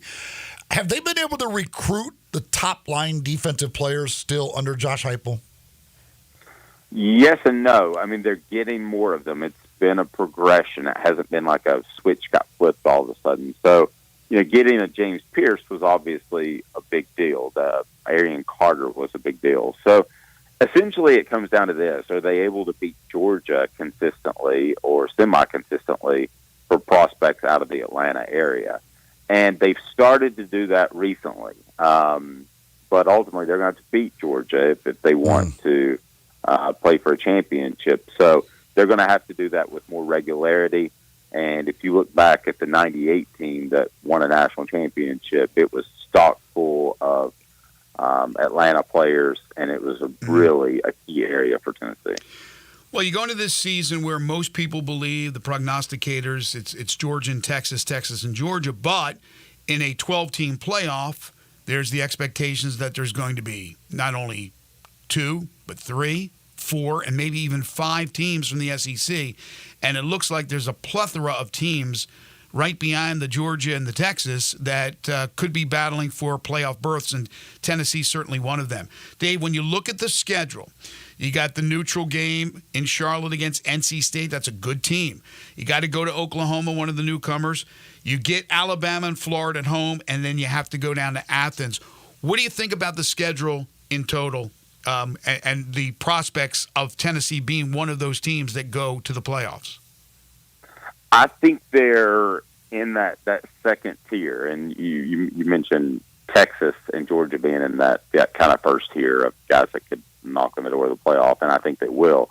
I think Tennessee is in that second tier. I mean, when we talk swing games, a lot of times we're talking about what makes a season successful or not. Well, the swing game may be Alabama, and I know that sounds insane, but if you finish 10-2, you're probably going to make the playoff. If Tennessee wins the games, they should. They lose to Georgia, they potentially drop another one, then you can be 10-2 and probably make the playoff if you beat Alabama. So I think that's ultimately their swing game for a playoff. Now, their swing game for just a good season could be as simple as Oklahoma or even NC State, who a lot of Tennessee fans are looking over. I mean, if you start the season losing to NC State, it sets a terrible pall in the rest of the year.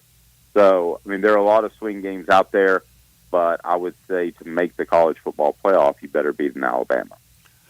With the new scheduling with no division or anything like that, you don't know for sure. Obviously, some of these rivalries are preserved, but Tennessee ends up getting Georgia, Alabama, and Florida all on the schedule for this year. Does that make the fans happy? Well, they would probably like to see Vanderbilt 12 times in a row. So you could definitely make the college football playoff. But I mean, those are rivalries. So, Kentucky sees Tennessee as a rival. Vanderbilt sees Tennessee as a rival. Tennessee is one of those weird teams. Florida too, and it's one of those weird teams where they have like semi-rivals. So I think the Floridas, the Georgias, the world, and even the Kentuckys feel like rivals. But ultimately, I would still say the biggest rival that Tennessee has is Alabama, and I would hate for that game to go away on an annual basis. Dave Hooker joining us on the program. All right, since I have you on, and since you know all about Tennessee and cover Tennessee and have for years, do you think there's any chance in hell that while Rick Barnes is the head coach of the basketball team and Penny Hardaway is the head coach of the Memphis basketball team, that these guys will ever get together again on the basketball court? As much as I hate to say it, because I would love for it to happen, I've been told that from Rick Barnes, it's an absolutely no way, heck no, never going to happen, steadfastly no. So I wish it would happen. I wish he would change his mind, but as long as Penny's there. Now, let's keep in mind that Rick Barnes just turned 70, so I don't know how much longer he's going to be at Tennessee. Right, so right. I think the rivalry comes back, but I don't think it's under these two current coaches. But it's a personal thing, isn't it? Oh yeah, yeah. Oh yeah. It's definitely personal. I don't know the depths of all of it, but I know when you just absolutely rule something completely out, that it's very personal. And yeah, it went public for a little bit. Their feud. I think that rubbed him the wrong way too. I just think there's potential because both schools have a great basketball history to really do something special. I don't know if that would be in maybe Nashville, an annual matchup, or a home and home. However you want to do it, those two schools should be playing. Are you surprised with the success that Rick Barnes has had at Tennessee? I'm surprised by the success he had last year. I mean, you're talking about a coach who only made it to the Final Four once at Texas in a number of years there, and kind of knocked on the door of the Final Four for a long time. And that's pretty much what he's done at Tennessee, with the exception of making the Final Four. What he did last year that surprised me, and they made the Elite Eight, is that he was willing to adjust his system, and he was willing to let Dalton connect, who I think is going to be really good in the NBA for the Lakers. He was willing to let Dalton Connect run a little ISO. Well, that runs opposite of what Rick Barnes has believed his whole life. And they did a lot of different things, and it made them a better basketball team. He was a little bit more free-flowing in the way they played. And, if he stays in that route and they can replace Dalton Connect, which is a huge if because he's probably a top 5 player in Tennessee history, I think that they can get back there. But, Rick Barnes, give him credit. At 69 years old last year, he was willing to adjust his style for Dalton, and he did that. If you are a fan of the Tennessee Vols or just a sports fan in general, he is a must-follow. He's Dave Hooker. Check out the website, offthehooksports.com, and The Dave Hooker Show on YouTube, the podcast that you could watch at any time. You can follow him on Twitter at The Dave Hooker. It was great having you on, Dave. I hope we get to do it again as the season progresses. Really appreciate your time. Anytime. You let me know. I've always been a fan of the station. I always listen when I'm in town. So keep up the great work. Thank you, Dave. Take care. Well, I think he's absolutely right about. I started to put together my prognostication, if you will, for when we get to our SEC breakdown. And I worked on Tennessee last night. And it is going to be a logjam of teams. And he's right. If you got the 2 losses, you are in the mix for the playoff. If you have 3, I think you're DOA. That Alabama-Tennessee game, it's easy to just say, Alabama's winning. The game's in Knoxville. And I still don't know what to expect. I know Alabama's going to be good. They're always good. And DeBoer is going to be a good coach. And you got Milroe coming back. But there's some deficiencies in the secondary. But as Dave said, there's a lot of deficiencies, or at least a lot of turnover in the Tennessee secondary. If Tennessee can put some semblance of a solid, consistent defense where they can make some stops in key situations, they're not going to have a problem scoring. So I think it definitely could come down to that game for one of the spots in the playoff with Tennessee and with Alabama. I really do. All right, we'll take a timeout. We'll come back. We got plenty of NFL talk to get into. Your calls and texts always welcome on the Sissy's Log Cabin listener lines at 901-360-8255. We'll talk Grizzlies at 9:05 with DeMichael Cole. This is Sports 56 Mornings with Greg and Eli on Real Sports Talk, Sports 56 and 98.5 FM. Broadcasting from the Family Leisure Studio, we are Sports 56 and 98.5 FM.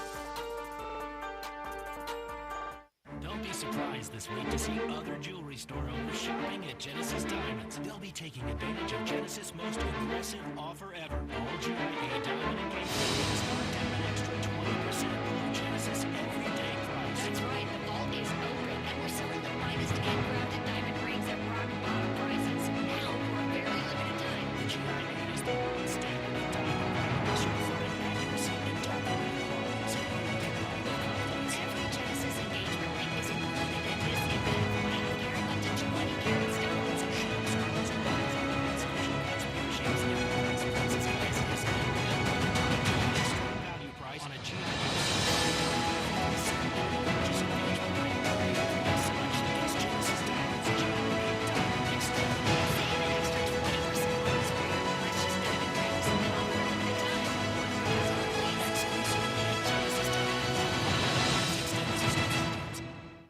Rick's Powder Coating for a beautiful finish every time. Rick's Powder Coating specializes in automotive, ornamental, residential, and industrial coating.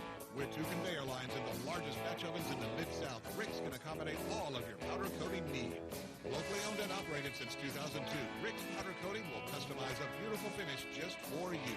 Drop by or call to see how Rick's Powder Coating can bring color to your life. 901-367-2771 or rickspowdercoating.com. Locally owned and operated for over 40 years, Automatic Gates Construction tailors custom gate solutions for all your residential, commercial, and industrial needs, including repairs, maintenance, and installation. Automatic Gates Construction specializes in designing and installing automatic gates and fencing that seamlessly blends security, functionality, and aesthetic appeal. Elevate the safety and efficiency of your property with a premium gate solution. Automatic Gates Construction at myautomaticgates.com. DQ presents... Picture this. Picture the DQ $7 bacon cheeseburger meal deal. Not just a cheeseburger, a bacon cheeseburger, plus fries, drink, and a sundae, all full-sized, all for $7.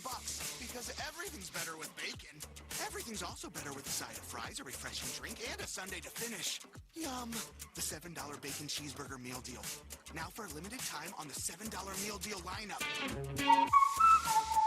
DQ. Happy tastes good.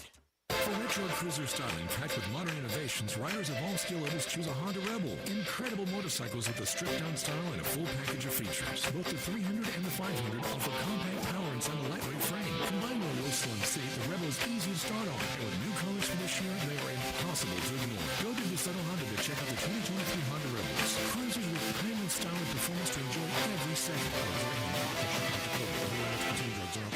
Use the street as a racetrack with the law of the owners of each Sports 56 traffic. Good morning. MPD on the scene of this crash where a car went right on it, head on into the wall on 240 westbound, right at Walnut Grove. It's got extra slow traffic over here now because of this crash on 240 westbound at Walnut Grove. It's picked up with more volume on 55 up by Brooks. All that traffic flow coming up from South Haven. Hey, Weimer's Jewelry, 7525 Highway 64. They want you to know they are your full-service, family-owned jewelry store right here in Memphis. I'm Commander Chuck with your on-time traffic.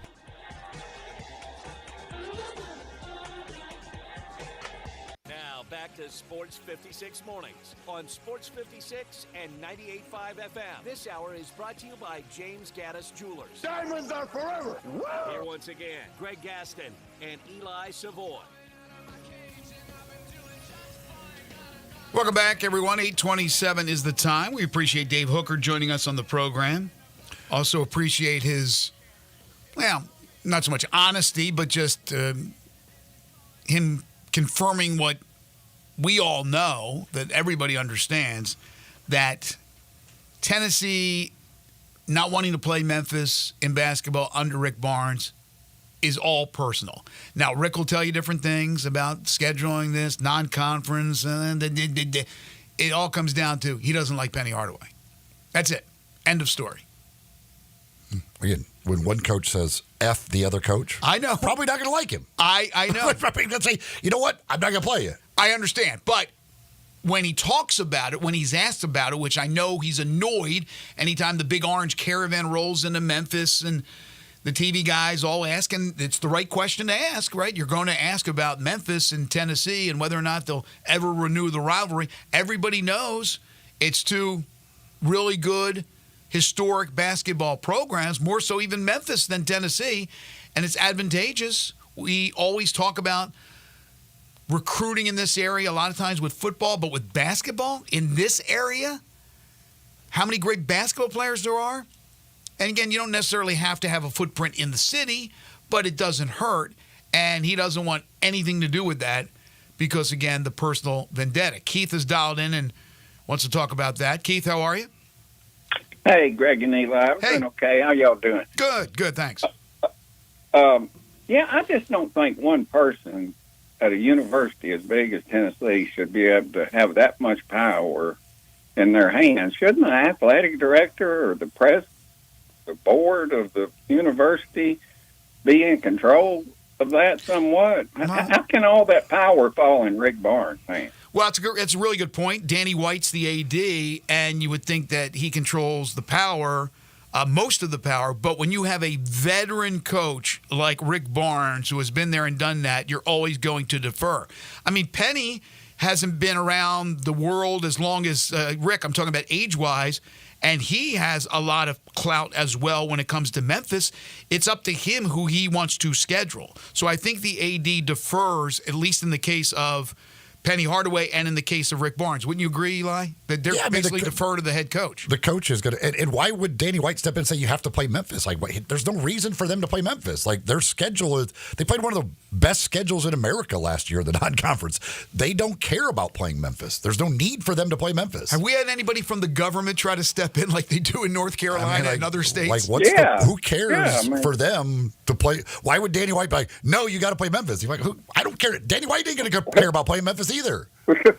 Shouldn't the fans have shouldn't the fans and the university have like some kind of interest in it? You know, but what they're I mean? selling out home. Again, Tennessee doesn't need it. Like, it does nothing. They're selling out. They're playing an unbelievable non-conference schedule. Tennessee does not need that game whatsoever. Keith, and thank you, Keith. I think you make a great point. I mean, Keith, the fan base would love to see it. And I think that even goes with Tennessee fans, even though they may not admit it. You know, the whole big brother, little brother crap, which is crap. But if you gave them a shot of truth serum, they would love to see it. They would love to see Memphis and Tennessee on the hardwood. We all remember 1 versus 2 and how big of an event that was at FedEx Forum. So, yes, it would be great. But you're absolutely right. Danny White, no big deal to him, and he'll defer to Rick Barnes. Just like, again, now we'll see what Ed Scott does as the new AD at the University of Memphis, but I'm going to assume you defer to Penny Hardaway, and Penny puts the schedule together. And that makes sense. And I'm sure that happens at a lot of different programs. So our boy Andy McDonald just is performing, or was. Did he break a hip at 51? No, he didn't fall. I think he's done it twice without falling. Tony Hawk is there cheering him on. And Doug, I guess, was watching it, said that he and Tony Hawk were doubles partners in the X Games for several years. Really? So he and Tony Hawk are very close. I looked up, what did I say Tony Hawk was, 56? Looked that up, 56. And this guy's 51 and still competing in the Olympics. All right, so I had asked Dave Hooker about the coaches list, and obviously it was one of his staff members and it wasn't him. But either way, it's posted on Dave Hooker and the website. You can check it out at offthehooksports.com. And there's the list of the coaches ranked for this upcoming season. So I ask you, Eli, now that Nick Saban has retired, give me your top 5 head coaches in the SEC going into the season. No particular order. Well, Kirby's clearly number 1. Okay. You can put it in order if you want.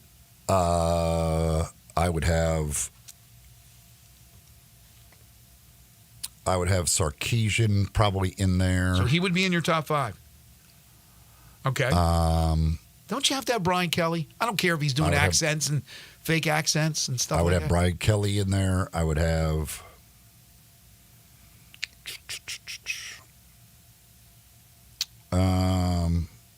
I would put you haven't mentioned Kiffin in there. Okay, I was going to say you hadn't mentioned Lane's name up until then.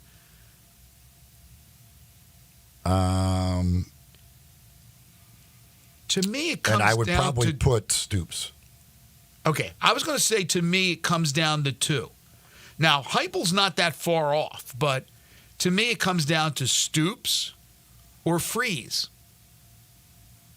Hugh Freeze, friend of the show, he's a friend of mine. I know he has rubbed people the wrong way.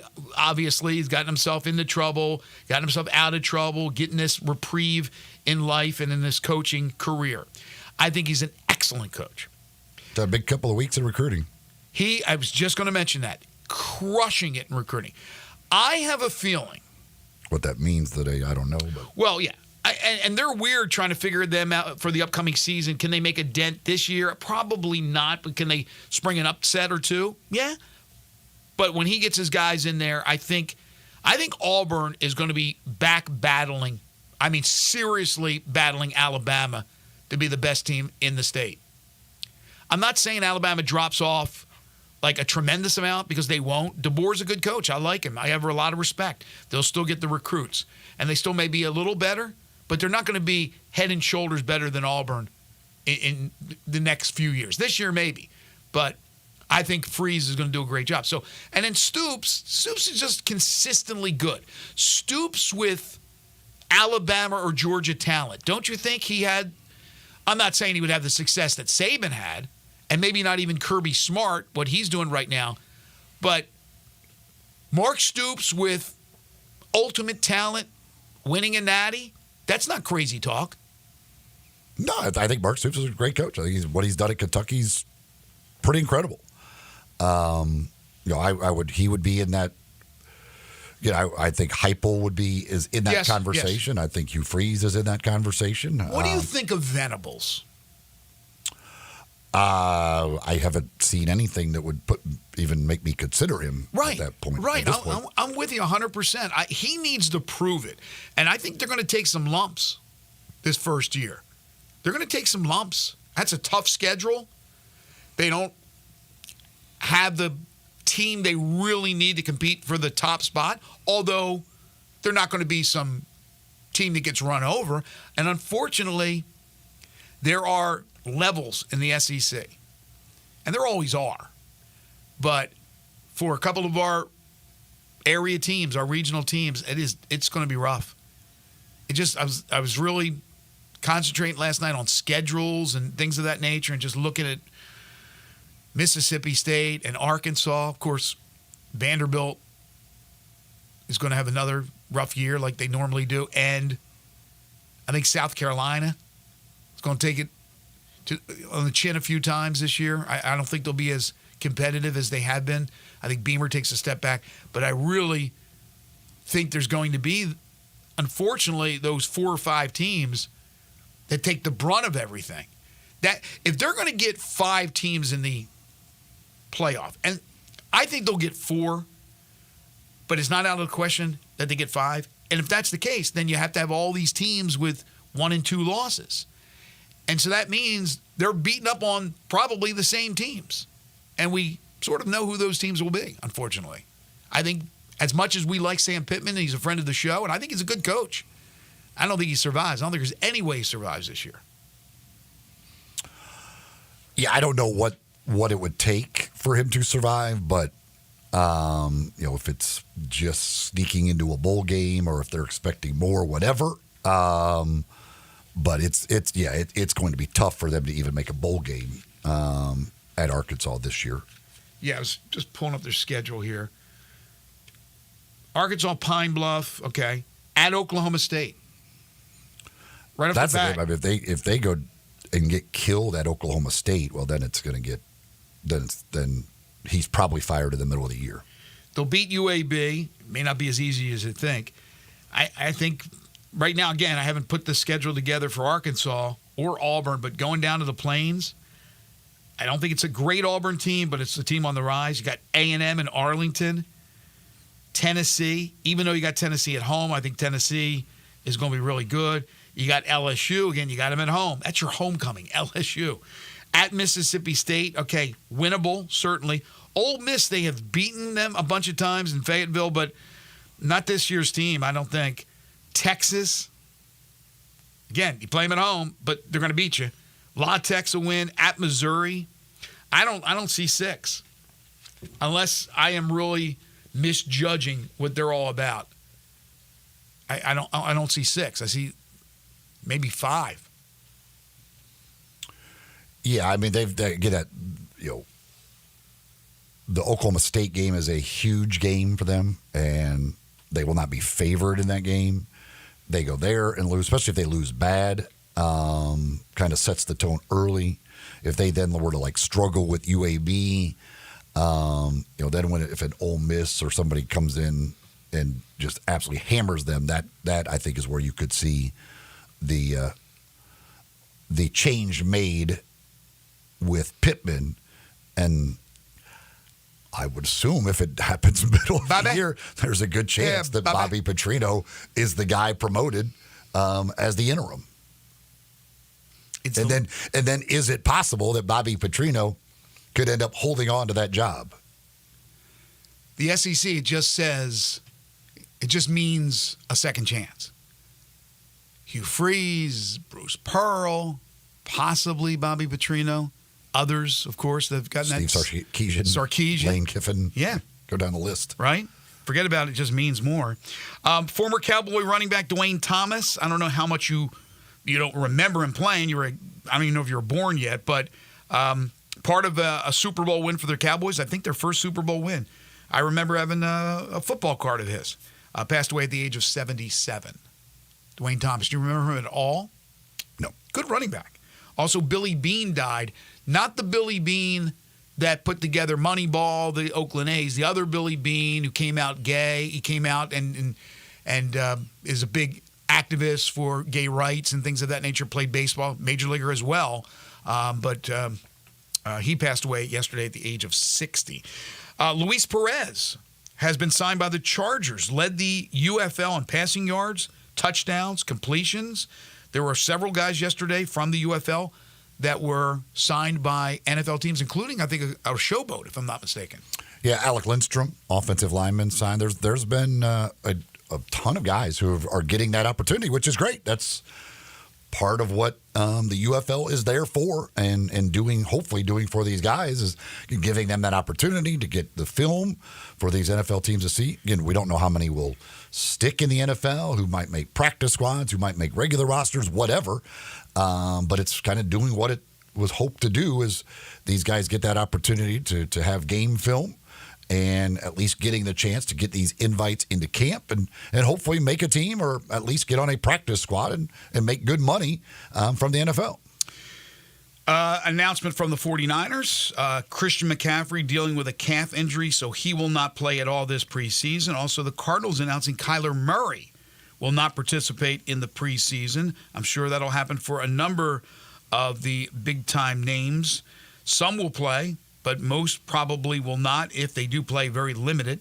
Cowboys place CeeDee Lamb on the reserve did not report list, as that continues to be an impasse. Also, depth charts announced by several teams, including in Pittsburgh, where Russell Wilson has been battling an injury and Justin Fields has been practicing. Yet, the first depth chart from Mike Tomlin comes out. Russell Wilson listed as number 1, Fields the number 2 quarterback. In Minnesota, as I expected, Sam Darnold listed 1. J.J. McCarthy, the rookie, he'll get his opportunity eventually, but I don't think it'll be at the beginning of the season. Denver and Sean Payton list their 3 quarterbacks like this. Jarrett Stidham 1, Zach Wilson 2, Bo Nix, their rookie from Oregon, number 3. So for Nix to play in his first season, I mean, he could jump certainly. He doesn't have to always go in that order numerically, but it's probably going to take ineptness 1, maybe an injury, maybe both, for him to see. Well, I first depth charts, I think, mean very, very little. Yeah, but it's not like they're going crazy the next couple of weeks in practice. Basically, camp's done, and now they have these preseason games that Bo Nix will play in. But who knows how much, like, Stidham plays in. So you have the chance, certainly, of changes in the depth chart. But I think more of that happens with injuries. Now, it's interesting, again, in Pittsburgh, it makes sense to me that Wilson, if he's healthy, starts the season, because if he struggles, it's a lot easier to go, okay, now I'm trying to play Mike Tomlin here. Now I'm going to give Justin Fields his chance. Rather than you throw Fields into the mix and then Wilson comes off the bench. I see it the other way as making more sense. But again, if Russell Wilson is laboring and is not 100%, then Fields is a very capable guy to jump in and start for the Chicago Bears. Oh, I'm sure they want to give Russell Wilson every opportunity to be the starter. I mean, they got him to be the starter more than they got Justin Fields to be the starter. So no question. And they're going to let him have that opportunity and see if it works out. And then if it doesn't, I mean, because if he's not the starter, you're probably releasing Russell Wilson. Yeah.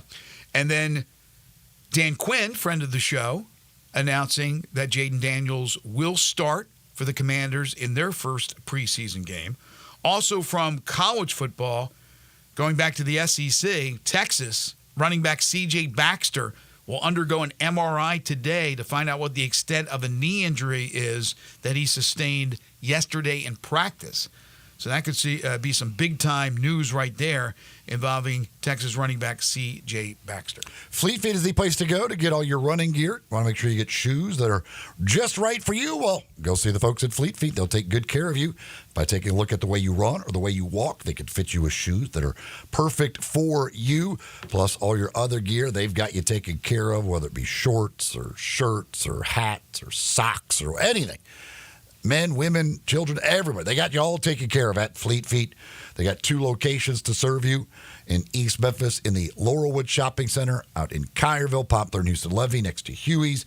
You go into either one of the 2 Fleet Feets, and they'll take good care of you. Plus, you can find them online, fleetfeetmemphis.com. You can also find them on social media, where they keep you up to date with all the stuff they've got going on and things you can get involved with them at Fleet Feet. We'll tell you what's coming to Bristol Motor Speedway in 2025 when we return. This is Sports 56 Mornings with Greg and Eli on Real Sports Talk, Sports 56 and 98.5 FM. Broadcasting from the Family Leisure Studio, we are Sports 56 and 98.5 FM. Make your next grill your last with a Big Green Egg. Smoke, bake, roast, sear, and grill, all with a lifetime warranty. Save money on fuel, eating out, and replacing expensive grills that cannot match the flavor of the Big Green Egg. Ready to cook in only 10 to 15 minutes with temperatures below 200, above 700, and anywhere in between with ease. Change your at-home cooking experience for life. Go to shop.biggreenegg.com.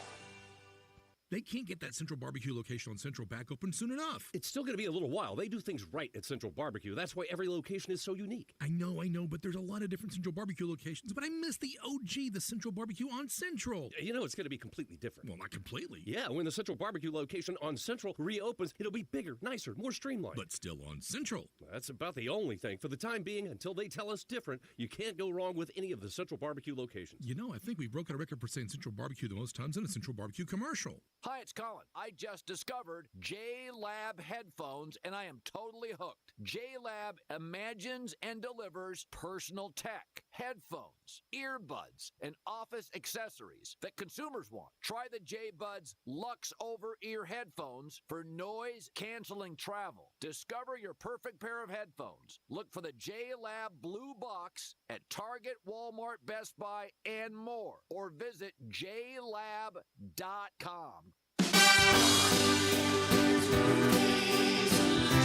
Chris Price here for Brian Elder Roofing. For nearly 2 decades, we've installed some of the best roof systems across the Mid-South. To the tens of thousands of clients we've served, we are honored. So many of you call our team at Brian Elder Roofing your roofers. Our team is dedicated to serving you and keeping your family safe, dry, and mold-free. The recent hailstorms have caused massive damage, and many of these will go unnoticed for years, even though the golf ball-sized hail we just experienced in the Mid-South compromises even the best-built roof system.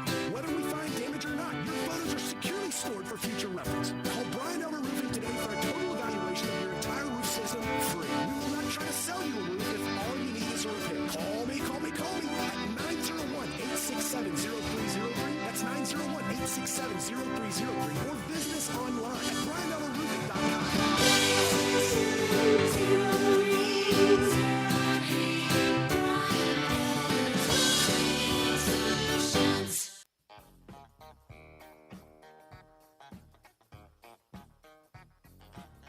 Now back to Sports 56 Mornings on Sports 56 and 98.5 FM. This hour is brought to you by James Gaddis Jewelers. Don't you just love it? Here once again, Greg Gaston and Eli Savoy. So if I'm not mistaken, I believe my guy, Andy McDonald, did 3 runs, which I think they get because they get 3 chances, and never fell once. Unlike the 49-year-old dude who looked like Bob Golick, who I think fell every time he went. So good on the 51-year-old. Not one fall. And listen, again, at 51, you don't want to fall because it hurts a lot worse than at 16 or 17. 51, you fall on that skateboard, you might not get up. So good for Andy McDonald. I'm pretty sure he went all 3 runs without one fall. His scores weren't real high. He's not competing for a medal, but he did not fall. So good on him. Good on you, Andy. So you think that? I wonder if this is his last Olympics, or is he going to try? Is he going to come back and? Does he want to go? LA, 28? Baby. You got to come back for your home country, Los Angeles, at age 55. So what do you think his strategy was? Just survive? Forget about a medal this year. I just want to survive. I don't want to break a hip. That would be my strategy anytime I got on a skateboard. Don't break a bone. Yeah, but these guys are great. I mean, he's been. Did you see how many guys were falling? Like, all of them were falling. He didn't fall once. Maybe he should have medaled. All you got to do is put one good score up there. You know, I don't know what his tricks were. The idea of judging skateboarding is amazing to me. I have no idea what you're actually judging. So there's a story on Awful Announcing on X about Lee Diffie, the one who blew the call on the Lyles 100-meter win. NBC announcer Lee Diffie found redemption in his call of Cole Hocker's come-from-behind victory in the men's 1,500-meter. I mean, really? I mean, I hope you're going to get one right. You are the damn announcer. You are the analyst. You should know what you're talking about. It's not that hard. Wait a split second before you make the call. It was pretty easy when Hocker just blew by the Brit and won. There wasn't any photo finish or photo needed. So there was for a second. It was not that hard to make that call. But Lee Diffie has been picked on because of the blown call that he made in broadcasting the Noah Lyles 100-meter win. Yeah, gotta give them man some grace though. Like from an eyeball standpoint, it looked like Thompson was going to win that race. Well, I don't like. I could see why. If I'm him though, I'm not proclaiming a winner. Right. And that's fair. It's just like the whatever Kentucky Derby or whatever one came down to the photo finish this year in the horse racing. Like too close to call. We'll see. But I mean, the fact that he was just so adamant that he won, like that was what made it weird. He's like, and he makes it so dramatic that he gets it done for all this stuff. Like, and then you end up being wrong. Like, it was close enough where I think I'm just going to back out and be like, I don't know. You could say it looks like he got there, but we'll have to wait on the photo something. But like, he was just went all in. Like, he won the race. Plus, it's not a radio play-by-play call. I mean, we're watching it. We see the exact same thing, and we're thinking, who won that race? And this guy's being very adamant about it, and he ends up being wrong. All right, so Bristol Motor Speedway, which hosts NASCAR races, but also hosted, wasn't it Tennessee and Virginia Tech in football? How many years ago was that? I have no idea. Was that pre-COVID? Yeah, I think it was like 2018. Yeah, it was. I'd love to see another football. I thought that was. I didn't go. I think Rob Fisher went to that, if I'm not mistaken. I remember. I think that the photos I saw on the video just so cool. Hopefully they'll do that again. But they are going to have a Major League Baseball regular season game next year, 2025. The Atlanta Braves and the Cincinnati Reds will be playing baseball inside Bristol Motor Speedway. It's cool. Again, Major League Baseball continues to do these things where we've seen it with the Field of Dreams and this year Rickwood Park, and they do the Little League deal in Williamsport and trying to find some different things. And I have no idea what that will look like at a racetrack as far as the setup goes. I have no earthly idea what it will look like, but I have no problem with Major League Baseball doing these things and going to different places to stage games and draw some attention. I love it. Think outside the box. And that's what they do. For old fuddy-duddies sometimes, Major League Baseball, they're able to modernize it and do things that are different, that take some innovation, some ingenuity, but I think it will look fantastic. Because, again, that football stadium looked fantastic. Again, looking at photos and video, I wasn't there. But I'm sure there's 2016 was the Tennessee-Virginia Tech game. 8 years ago. So it's about time to get another football game in there. I'm sure there's listeners right now who went to that game that are fans of Tennessee, and it just looked so cool.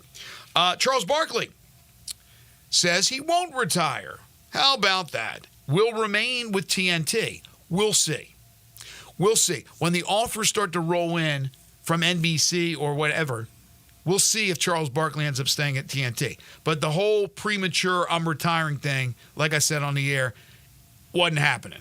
It was not going to happen. And we don't need Charles Barkley to retire. We don't need Chuck to go off into the sunset and do whatever he does, play bad golf or what have you. Charles is an American treasure, and we need him doing his thing, whatever it may be. He's one of those guys that can say anything, and You going to watch him on their hockey coverage? I'll watch Charles.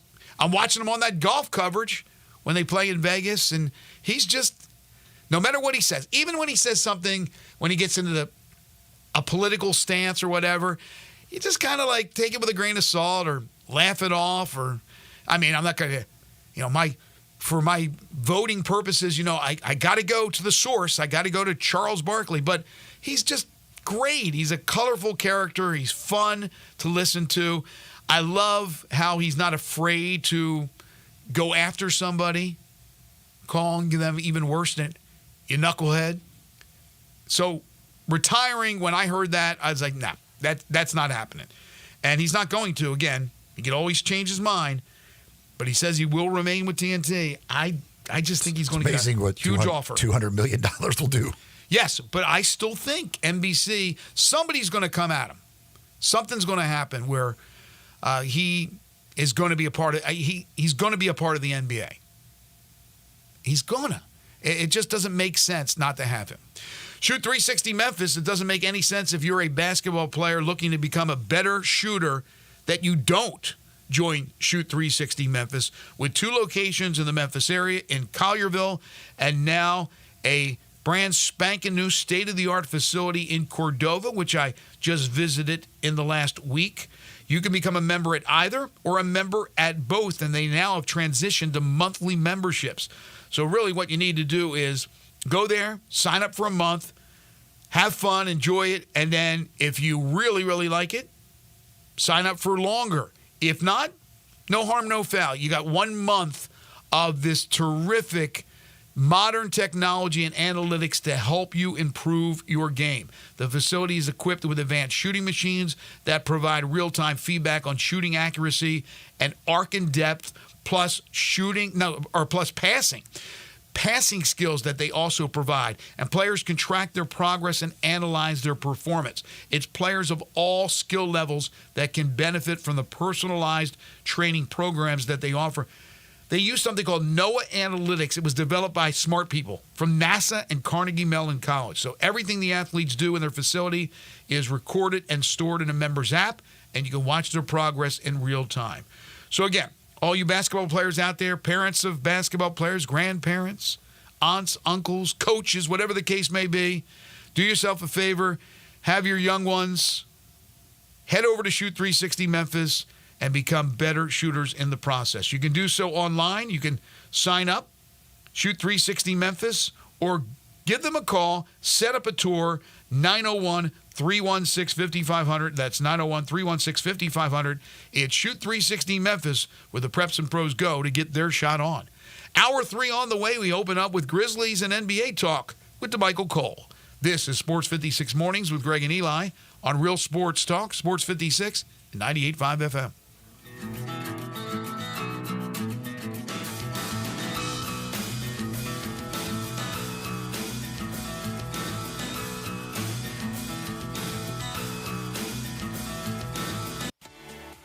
Jason's Deli. When you're dining in or picking up curbside, you can expect wholesome food and no surprises. Just delicious sandwiches, crisp salads, and quick quality meals made with the freshest ingredients and no artificial trans fats, MSG, high fructose corn syrup, or artificial colors and dyes.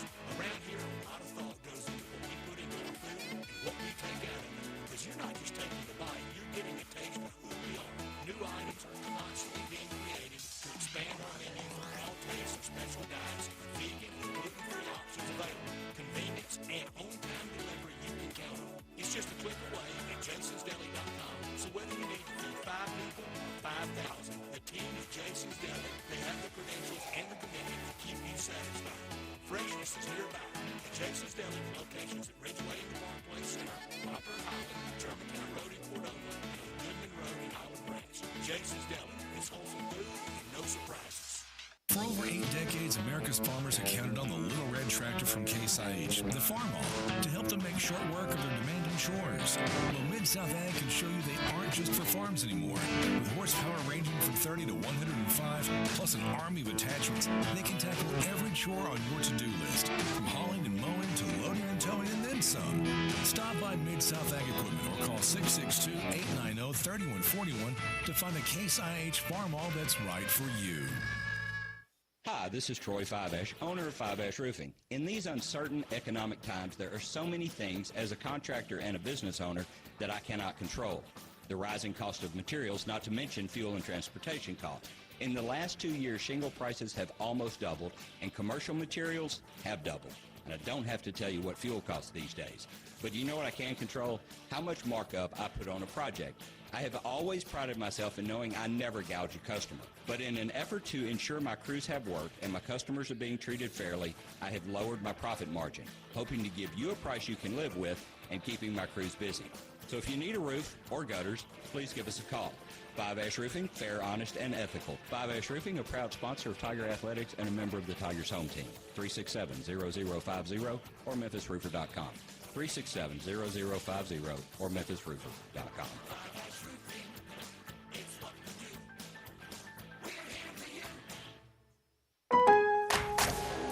This is it. Shop the Lowe's Closeout event to get up to 70% off select major appliances for your home.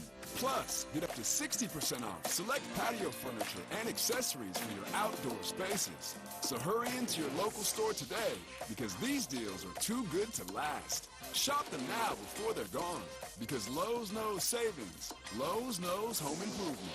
Valid through 8/7. While supplies last. Selection varies by location.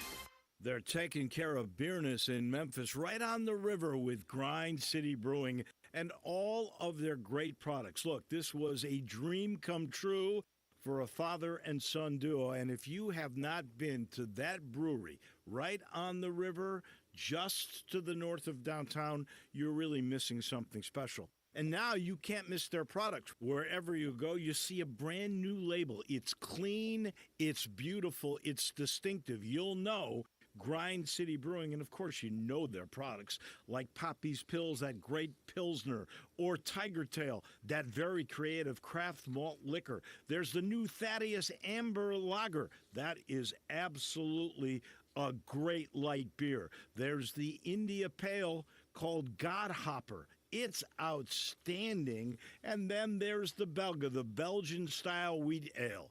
They keep bringing hits at Grind City Brewing. This Sports 56 traffic report is brought to you by Luttrell Belting. They keep you moving. Sports 56 traffic. Good morning. Wrapping up this wreck, 240 westbound at Walnut Grove, where earlier that car hit the wall. Traffic still a little bit crowded, trying to get through the Midtown area on 240 northbound. Over here at Lamar, still moving right now down I-40 as you come in from Fayette County. Just watch for some radar. Havenly Showers, your curbless showers specialist. Transform your bathroom with a tub. Curbless shower conversion. Just log on now, havenlyshowers.com. I'm Commander Chuck with your on-time traffic.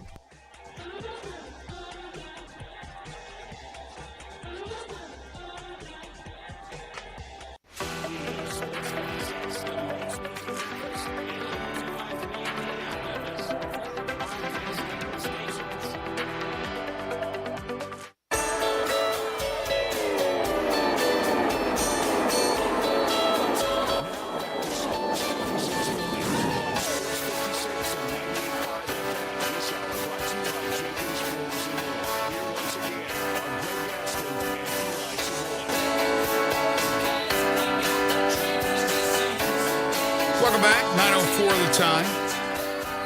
Final hour here on Sports 56 Mornings for this Wednesday, August 7th, 2024. Greg Gaston, Eli Savoy, Zach Boyd with you, broadcasting live from the Family Leisure Studios. Family Leisure, 2120 Witten Road, just north of I-40. Currently, it's very overcast outside, calling for the sun to peek out a little bit this afternoon with a high of 87. High humidity, again, it says 1% chance of precipitation. I mean, it looks like it could rain, but right now they say no. 70 degrees tonight for a low temperature and mostly clear skies. Then tomorrow, mixture of sun and clouds with a high of 88. Michael Cole joins us in just a moment. Do want to tell you about our third hour sponsor, the great folks at Jenkins Floors and More. They specialize in flooring and carpeting, a family-owned and operated local business. They have the new warehouse open at 2356 Goodman Road in Horn Lake. It's a short drive from anywhere in the metropolitan Memphis area. They also have stores in Cleveland, Mississippi, and in Little Rock. Again, they specialize in flooring and carpeting. They have everything from the SPC and WPC vinyls, the scratch-resistant waterproof vinyls, which are top of the line, ceramic and porcelain tiles, hardwoods by Portercraft, carpeting from Southern Luxury Carpet, on and on and on. They sell it wholesale. Skip the middleman, save you lots of money. Timmy and Rebecca Jenkins started this business 8 years ago in their garage, and because of their quality of work, their attention to detail, and their pricing, they have earned their reputation of being one of the top flooring companies in the area. So this is residential and commercial. So if you're a homeowner, a contractor, do yourself a favor. Head over to Jenkins Floors and More. By the way, if you want Jenkins to install, they can do so in an unheard of 2-week turnaround. They'll come to you, give you a free estimate. Financing is available. Just call or stop by. The number is 662-469-9350. They're open Monday through Saturday. Or again, go see them in Horn Lake at 2356 Goodman Road. It's Jenkins Floors and More. Time now to talk some Grizzlies with DeMichael Cole.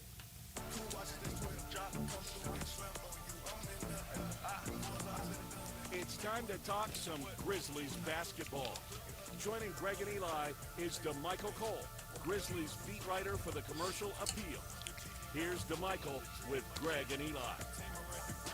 He is DeMichael Cole. He joins us each and every Wednesday to talk Grizzlies. He writes for the Commercial Appeal, the Grizzlies beat writer, and what a darn good job he does. You can follow him on Twitter at DeMichaelC. How are you, man?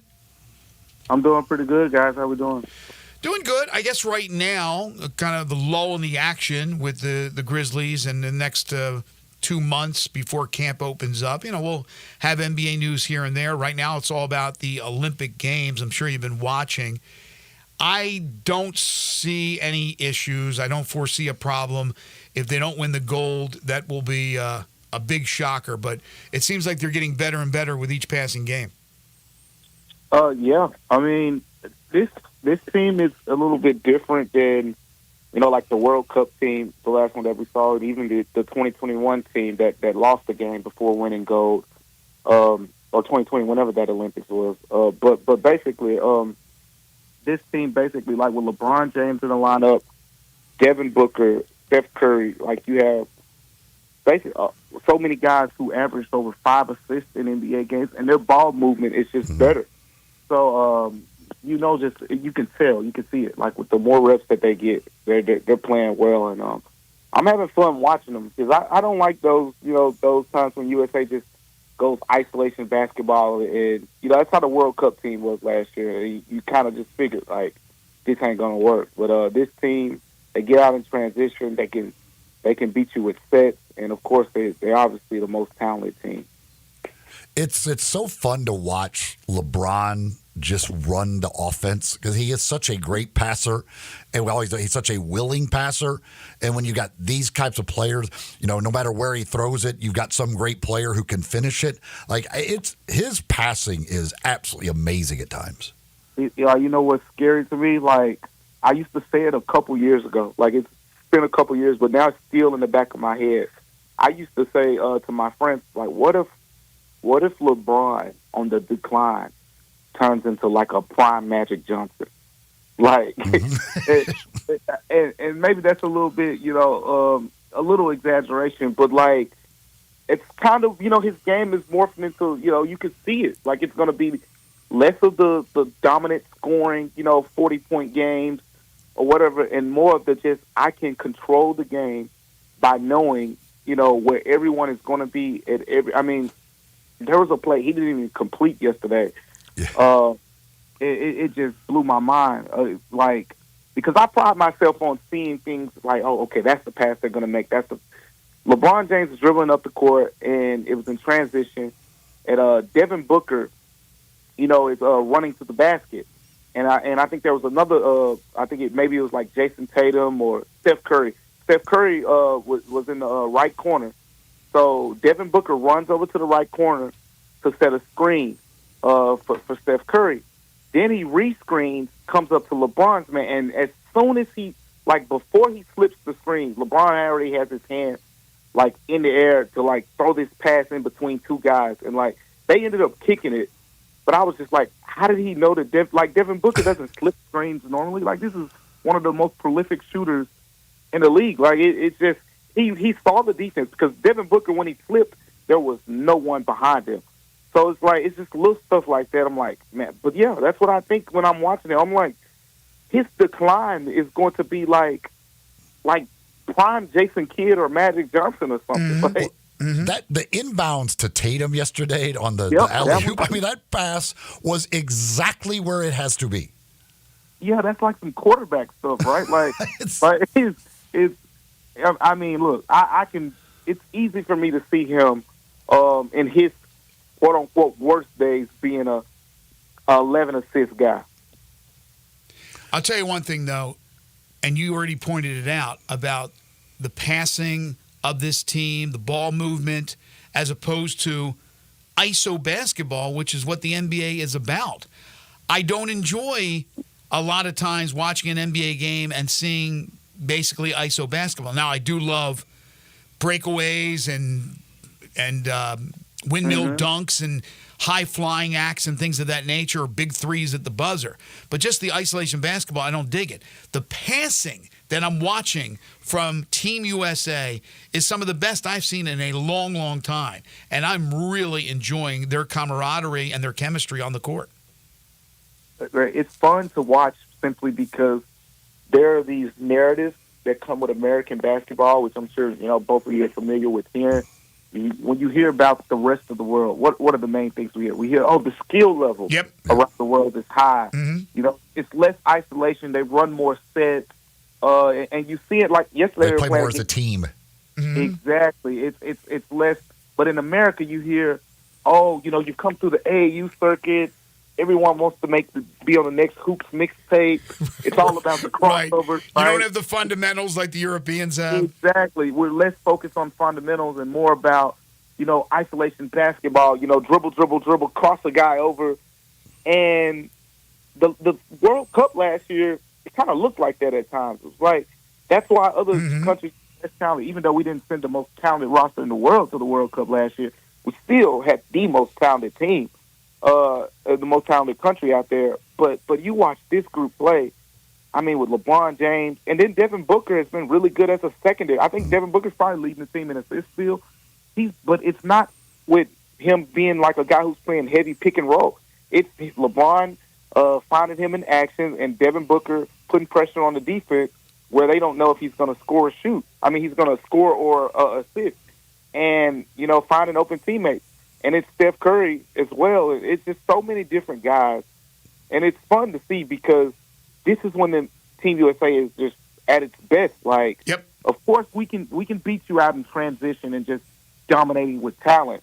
But now we're showing you that the IQ, the skill, matches the other best countries in the world. And then that's when no one's a match. Michael Cole joining us on the Sissy's Log Cabin guest line. All right, I'm going to put you and Eli on the spot here. I have pulled up the 2020 U.S. Olympic men's basketball roster. Okay, I'm going to ask you a couple questions. There are 5 players on this year's roster that was on the 2020 roster. We're going to go one at a time and see if you can nail all 5. Okay, so 5 that are on this year's team that was on the 2020 roster. Eli, I'll ask you first. Name one of them. Bam. Bam is correct. You're on the clock, DeMichael. 5 players that are on this roster that are on the 2020 roster, right? Exactly. Got to name one now.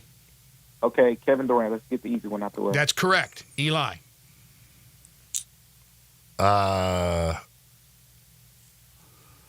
Booker? Correct. All right, DeMichael. Drew Holiday, because Devin Booker and Drew Holiday were on the flight together. I remember that. Correct. There is one left. That's not fair because Eli or you, whoever knows it, go ahead. I think I know it, Eli. You got it? I'm trying to run through the guys in my head here. Anthony Davis was he? It wasn't AD. It wasn't AD. You know it? I'm pretty sure it was Derek White. Incorrect. It wasn't Derek White. Wow. Next guess. Okay, we got Tatum. Drew Holiday. Correct. That's Jason Tatum. Tatum. Jason. So those. Oh, of course. So those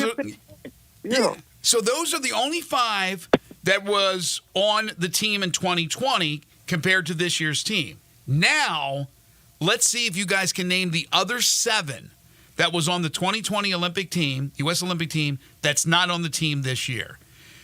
Oh, God, I have no clue. Oh, that's going to be tough. Chris Middleton. Chris Middleton's correct. Eli? Okay. And this team, you look at this team, I know they're all great players. I know we have the best players in the world, I think, right? Was Brandon Ingram on that team? No, Brandon Ingram was not. But I look at the collection of these players and I go, ooh, man.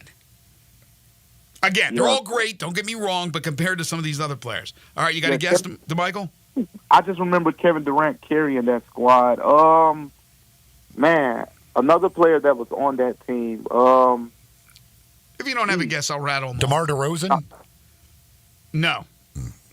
Yeah. I think that's it. Was Paul George on there? Paul George was not. Here we go. Here's the other 6 players. Jeremy Grant. I forgot about him. Draymond Green. This one just blows my mind. Keldon Johnson. Zach LaVine. JaVale McGee was on that team. And the one that makes sense, Damian Lillard. That was the team. Think about all the great players. Keldon Johnson. I said Derek White earlier, but I remember being, because Greg Popovich coached that team, right? Yes, Popovich coached the team. And I remember when Pop coached the team, there was kind of this thought, like, I remember the narrative, like that he was adding these, like, Spurs players.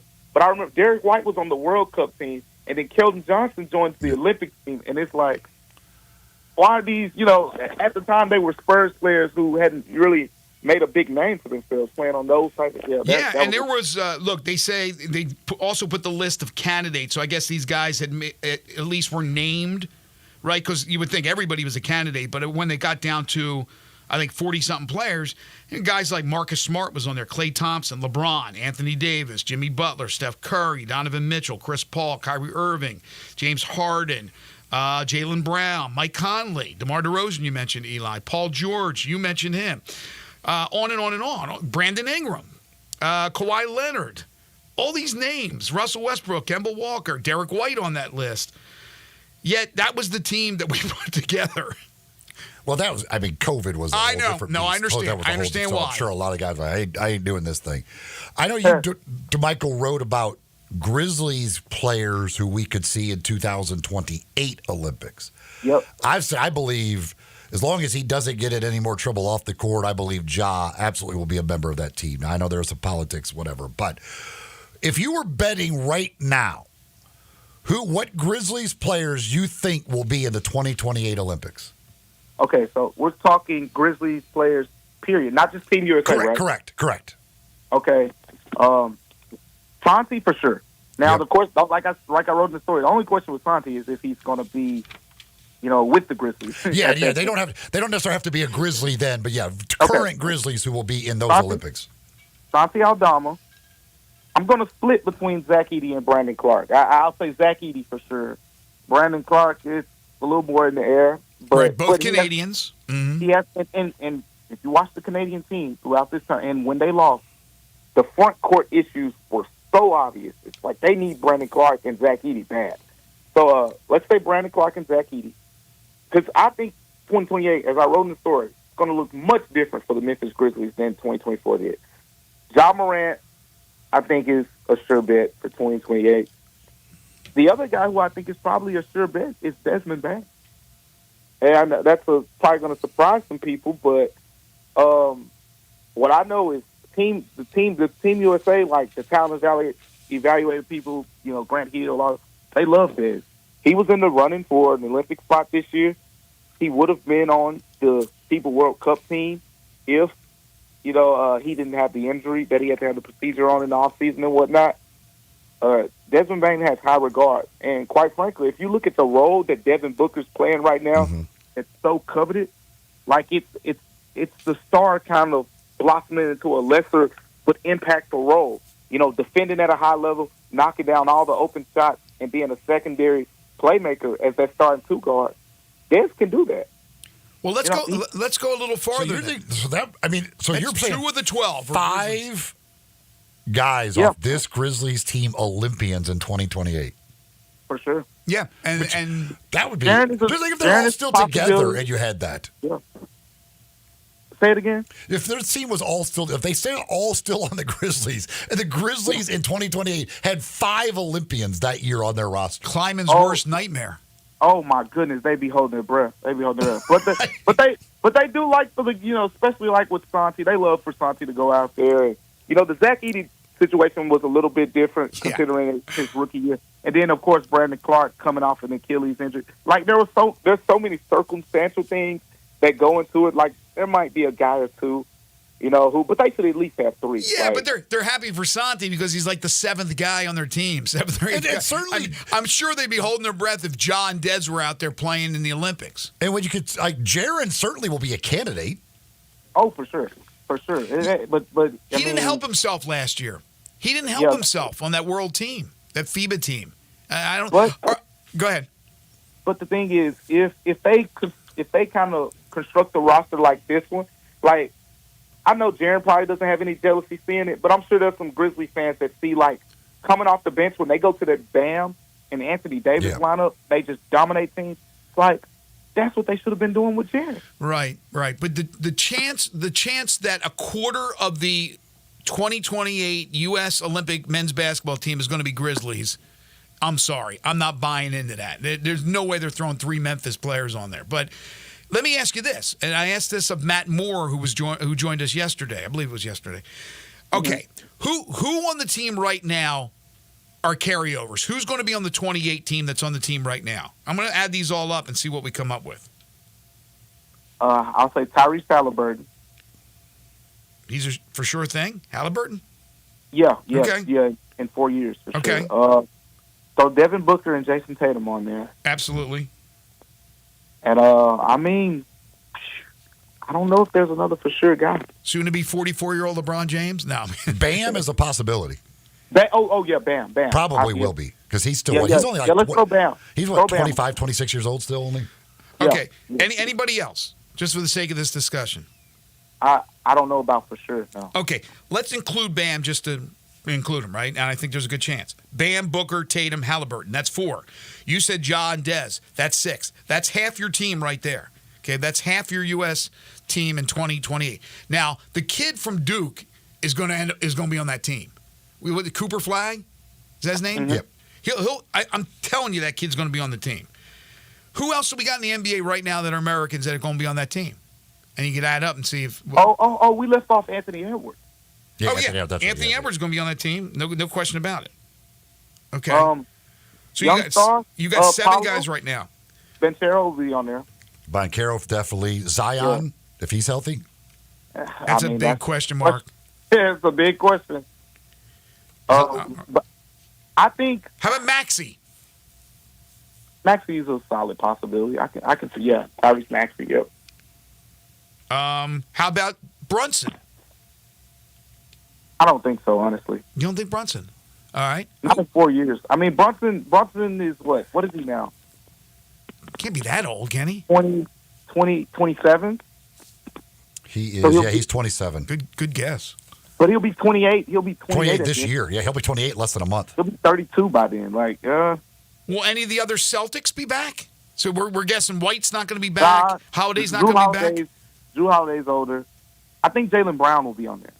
I think they'll try to redeem what happened with this Olympics. Okay, so we go Halliburton, Tatum, Booker, Adebayo, Edwards, Brown. That's 6. John Dez would be 8. That's 8. There's only 4 spots. So you need a couple. I'm going to throw a curveball for you here because they're going to need bigs. Right. Derek Lively. He's going to play that Tyson Chandler, DeAndre Jordan previous Olympics role. Lively. How about the kid with Oklahoma City? Well, who is Holmgren? Yeah, Chet Holmgren. I'd throw him on there as well. Who are this year's Derek White and Drew Holiday? Like the guys who you don't really just defensive stoppers on the wing that you don't care if they ever get the ball. Yeah, who is that? How about I mean, maybe we circle back to Mikal Bridges for that. I don't know. Guard wise, it's a little different. Young guard. I mean, who knows? They're not going to put what's his name? Williams, maybe. Vince Williams. No. I'm saying you from. I don't think so. But you're saying who are the guards? Oh yeah. He kind of played that role. Oh yeah. In 4 years, he can. I can see him fitting that prototype where, that type of role. I don't think he's going to be on the Olympics. I didn't even mention his name in the article, but he is someone who I could see. If you talk about the next Derek White, I would put him in that conversation. That's good. No, that's a good one. What about Trae Young? He wasn't on it this year. He probably wouldn't be on it in 4 years, right? Trae Young's got to be on there at some point. Like that's the. I mean, he is the passing point guard right now in the NBA. Like, well, we're up to about 12 guys already. So what about a Cade Cunningham, Stephon Castle? If you're about a defensive guard, I think those are still World Cup guys. Like Cade Cunningham's an Olympic guy, but Stephon Castle, probably a World Cup guy at that point. And then who we don't even know who's going to come along over the next few years, right?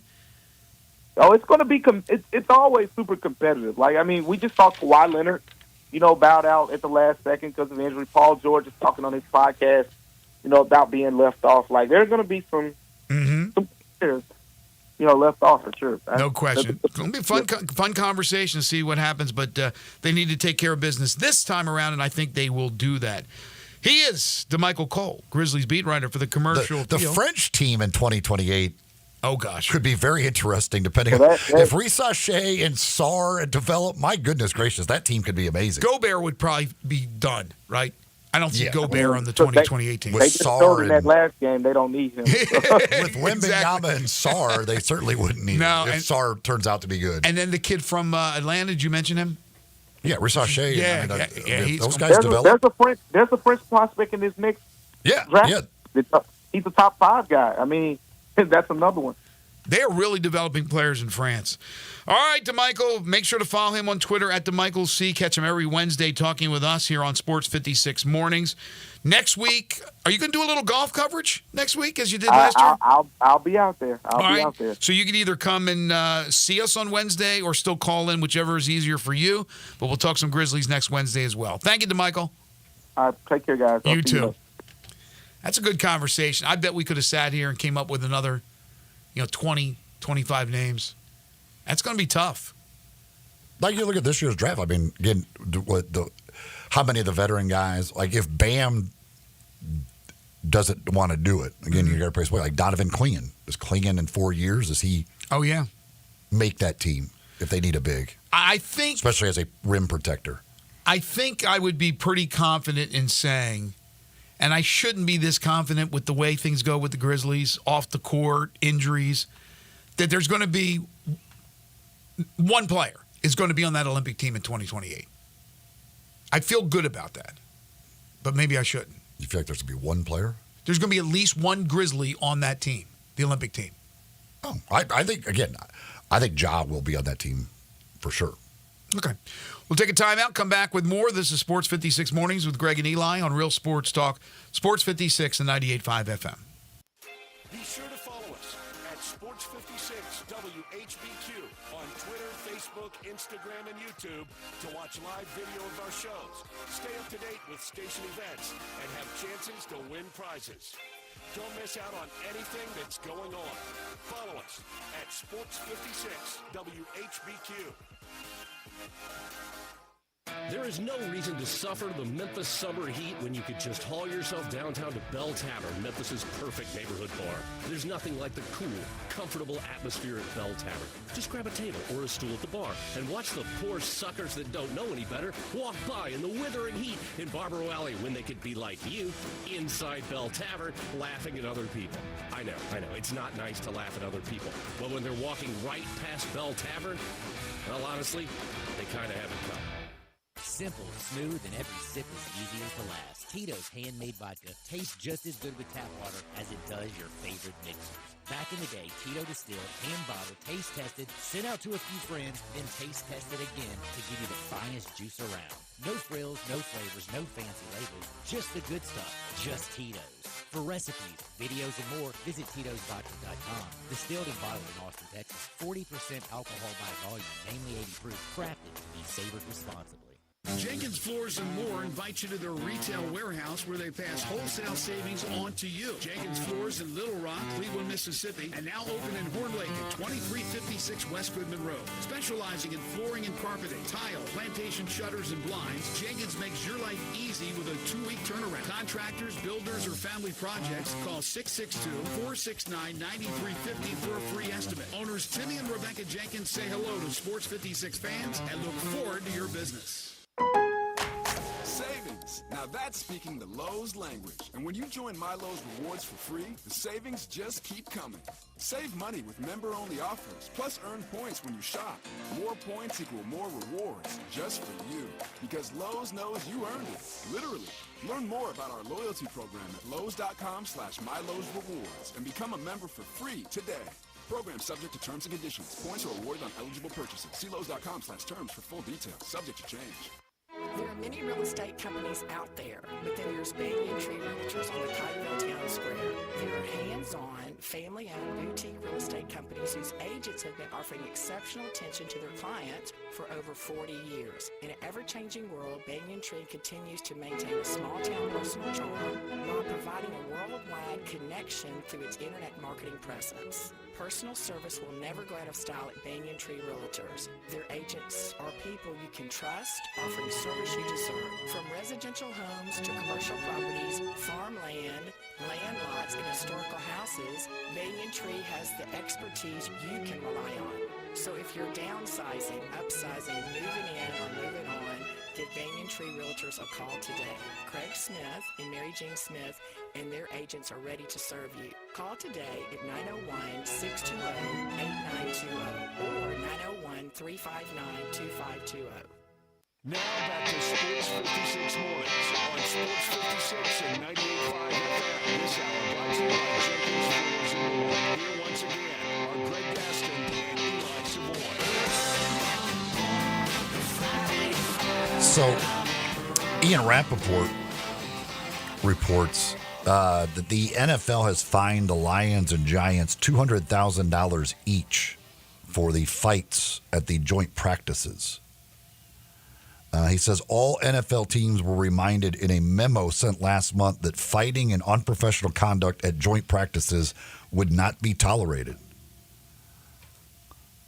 Really? I'm going to start fining teams for these fights? You might as well get rid of these joint practices if you're a team. If you don't want to pay fines. Yeah, I wonder if. I mean, goodness gracious.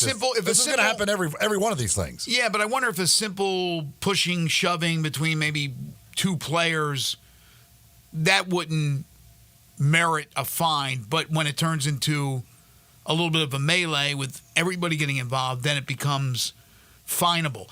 I mean, they laid it out. I'm with you 100%. We talked about that yesterday I think it was yesterday with the Daniel Jones thing. But you lay it out for them, and they're going to continue to have the joint practices. They want them to be on their best behavior. Especially if you're fighting the team and not the players. You think that's going to stop the players from fighting? That's a good point. So if I get in this fight, it costs our owner $200,000. Who gives a crap? He's worth $5 billion.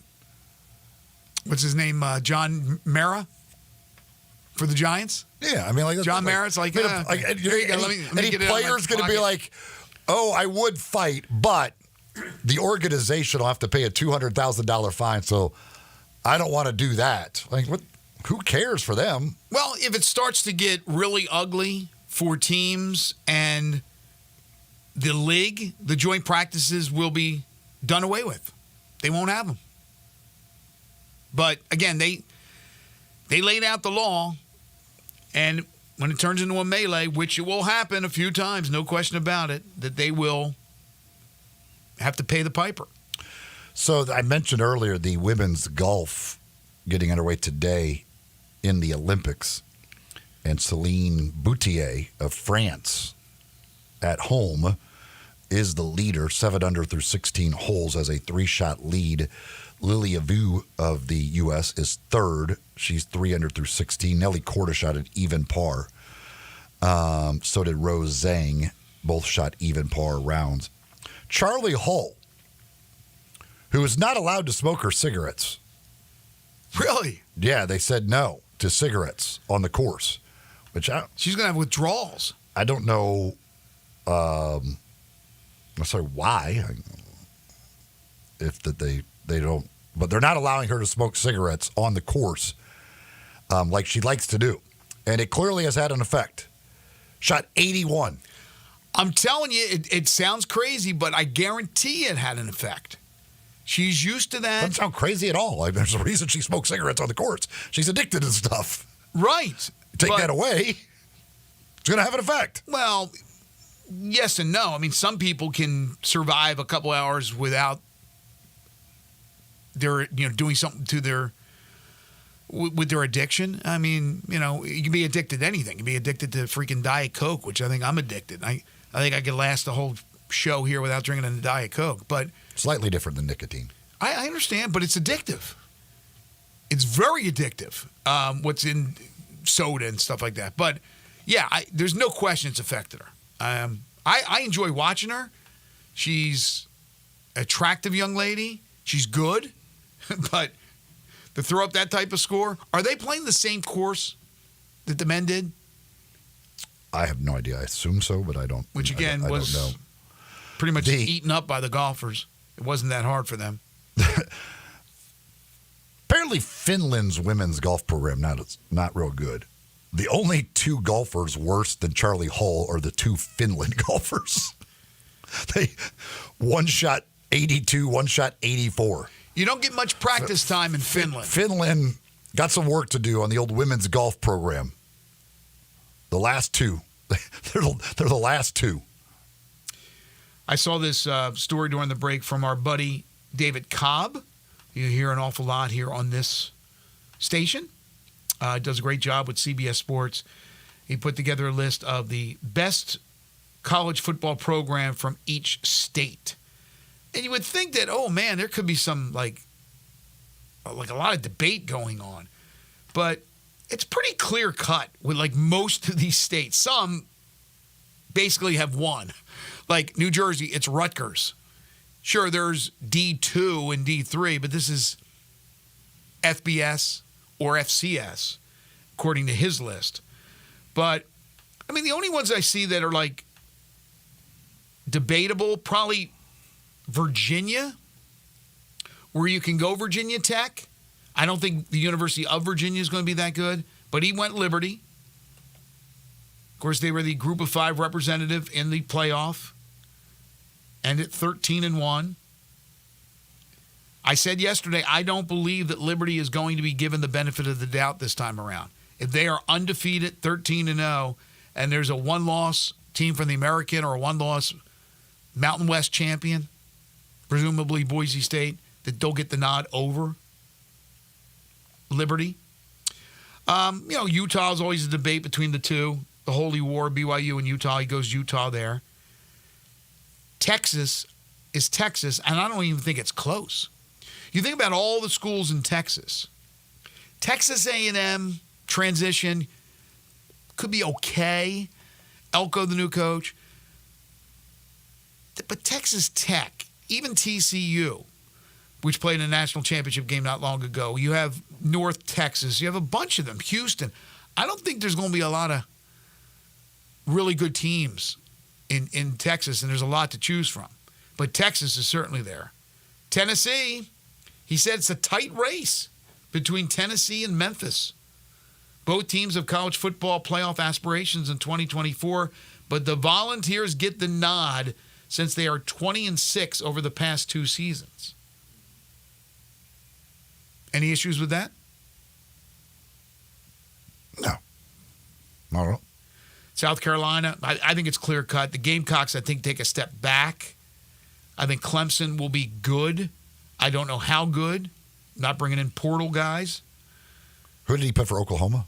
Let's see. Oklahoma, he took Oklahoma State. And Kansas? Kansas, he took Kansas State, I believe. Let me find him. Let's see. He took Kansas State, yeah.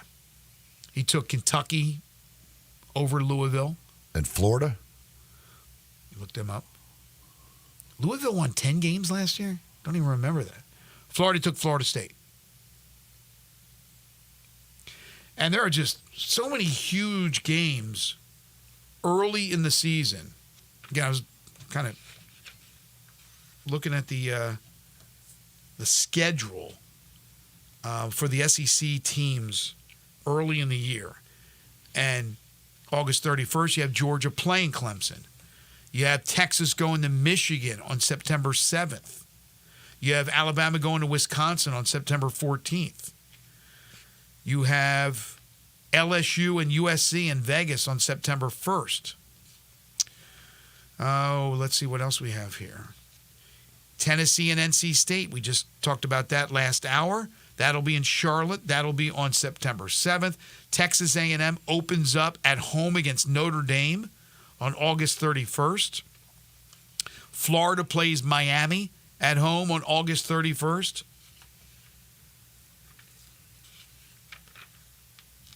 Let's see. Arkansas's at Oklahoma State on September 7th. Virginia Tech and Vanderbilt. Virginia Tech is expected to be pretty good in the ACC this year. So some big non-conference foes, as there always is early in the year for the SEC, which kind of sets the tone. Well, Florida's got big ones throughout the year. Poor Florida. They got Miami and they got Florida State in the rivalry game. Also, LSU plays UCLA. Not that UCLA is going to be good this year, first year for Deshaun Foster, but don't they play both USC and UCLA, if I'm not mistaken? How did that come about? Let me see. I look up LSU's schedule. I'm pretty sure that's correct. LSU plays, they play USC in Vegas on September 1st, and then they host UCLA on September 21st. Two Big Ten opponents. When they scheduled them, I'm sure they... That's exactly what they were thinking. Two Big Ten opponents. Yes, exactly. But yeah, because Florida has UCF also. And Florida is playing the state championship. That is not that UCF's a great team, but again, now it is another Power 4 team. Having 3 Power 4 teams on your non-conference when you are an SEC team, especially when you're a coach on the hot seat, that is not great for job security. No, it's not. More from Cobb's article, Delaware. So Delaware has 2 football programs. I covered that state for quite some time. The University of Delaware and Delaware State. Delaware State last year, the Hornets, 1-10. Pretty easy to pick Delaware, the University of, on that list. Colorado, he goes Air Force. So California, where they have a lot of schools, USC is his choice. Arizona goes Arizona, and Arizona should be pretty good. I don't think Arizona State will be good at all. And Alabama, it is Alabama, and it should be Alabama. But in a few years from now, I just wonder if Auburn can get back to where they once were and not only catch Alabama, even surpass them. I think it's a tall task, but it's not unattainable, especially with Hugh and the way he's doing things on the recruiting trail. Genesis Diamonds. Folks, if you're in the market for some jewelry, maybe you're thinking about popping the question, getting engaged. Well, you're not going to find a better selection of top designer rings and diamonds, everything that you need than you find at Genesis Diamonds. They've got unbelievable selection with all of those top designers. Anybody that you could possibly be looking for, they've got them for you at Genesis Diamonds, and line after line of jewelry that nobody else in town has. The selection of diamonds, absolutely out of this world. Every size, every shape, lab-grown diamonds, natural diamonds, whatever it is you're looking for. Great pricing on those as well. Direct importer pricing, taking out the middleman. And then great people to help you pick out that perfect ring, that perfect diamond, that perfect engagement ring, or whatever it is that you're looking for. They got great people to help you find it. They're not working on commissions, so they're not there to pressure you into buying the most expensive thing in the store. They're there to educate you and help you pick out a perfect piece of jewelry that's going to make that special someone very proud to wear that jewelry every single day. So if you're looking for that engagement ring or maybe a pair of earrings or a necklace or whatever, pre-owned Rolex watches, the massive selection of those as well, biggest in the state. You'll find it all at Genesis Diamonds, Poplar and Perkins Extended. Wolkin has written about Charlie Hall, interviewed Charlie Hall. Charlie Hall says the blame for her poor start, injury, not the lack of cigarettes. So she's blaming it on the lack of nicotine. There you go. All right, one final segment to go. This is Sports 56 Mornings with Greg and Eli on Real Sports Talk, Sports 56, 98.5 FM. We are Real Sports Talk. Sports 56 WHBQ. Available on your radio dial at 560 AM and 98.5 FM, as well as around the world online at sports56whbq.com. Take us with you everywhere by downloading the Sports 56 app. And at home, just say, Alexa, play Sports 56. Wherever you are, stay tuned in to Real Sports Talk. Sports 56 and 98.5 FM.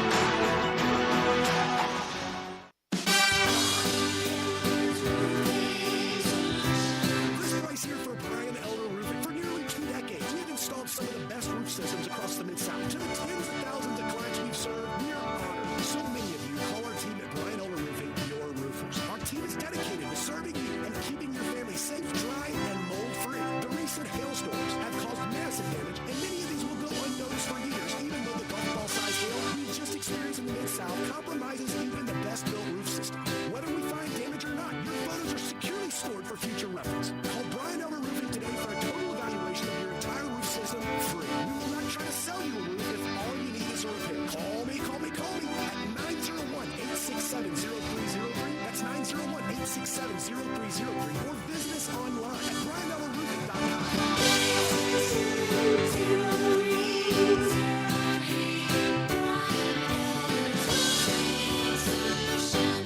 Drivers who switch and save with Progressive could save hundreds, which could be life-changing. Life-changing. Maybe you could put that money towards concert tickets for your daughter to see that singer who sings about painful breakups. And one song will inspire your little beauty to break up with that beast she's dating, Brian. Instead, she'll date someone who's nice and worthy of her love, not someone who addresses you and your spouses, bro.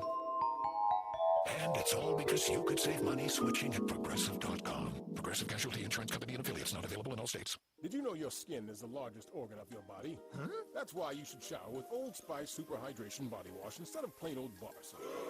Love your skin by super hydrating it with vitamin B3 and glorious notes of vanilla and shea. Did you know that my super hydrated skin is the second largest organ of my body? The first is my heart. Old Spice. Men have skin too. Old Spice Super Hydration Body Wash. 24/7 renewing moisture. With daily use. Nestled in the heart of East Memphis, located corner of Park and Cherry, is a beautiful residential neighborhood. I'm here at Town Village Audubon Park interviewing a new resident, Carolyn. Share with us why you chose Town Village. Well, if your parents or special friends need to make that big move, let me share with you my experience. It was tough for me to leave home, but then I discovered Town Village. I would like to highly recommend Town Village to you and your loved ones. After looking at all the amenities and meeting all the people and staff, I was hooked. From restaurant, bistro, 3 meals per day, housekeeping, transportation, security, health care, physical therapy, exercise room, and even a heated pool and spa. Come see us and make your new home in Town Village. Visit us and call Daniel at Town Village Audubon Park at 901-374-7342. There's no place like home, Town Village. Now back to Sports 56 mornings on Sports 56 and 95 FM. This hour brought to you by Jenkins Boys and More. And once again, Mark Gaston and Eli Support. Welcome back, everybody. Happy Hump Day to you. 9:50 the time. Final few minutes here on Sports 56 Mornings. Greg Gaston, Eli Savoy, Zach Boyd. We were talking earlier in the show about the Chicago White Sox ending their losing streak at 21, snapping that losing streak with a 5-1 win in Oakland against the A's.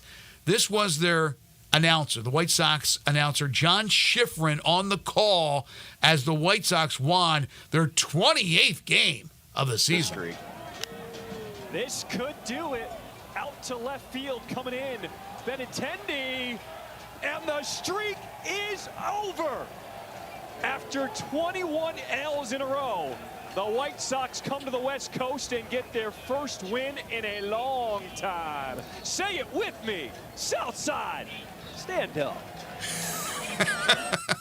So he's under fire. People criticizing him for that call and basically the words that he said, Southside, stand up. But I guess after calling 21 straight losses, the guy deserves a little slack.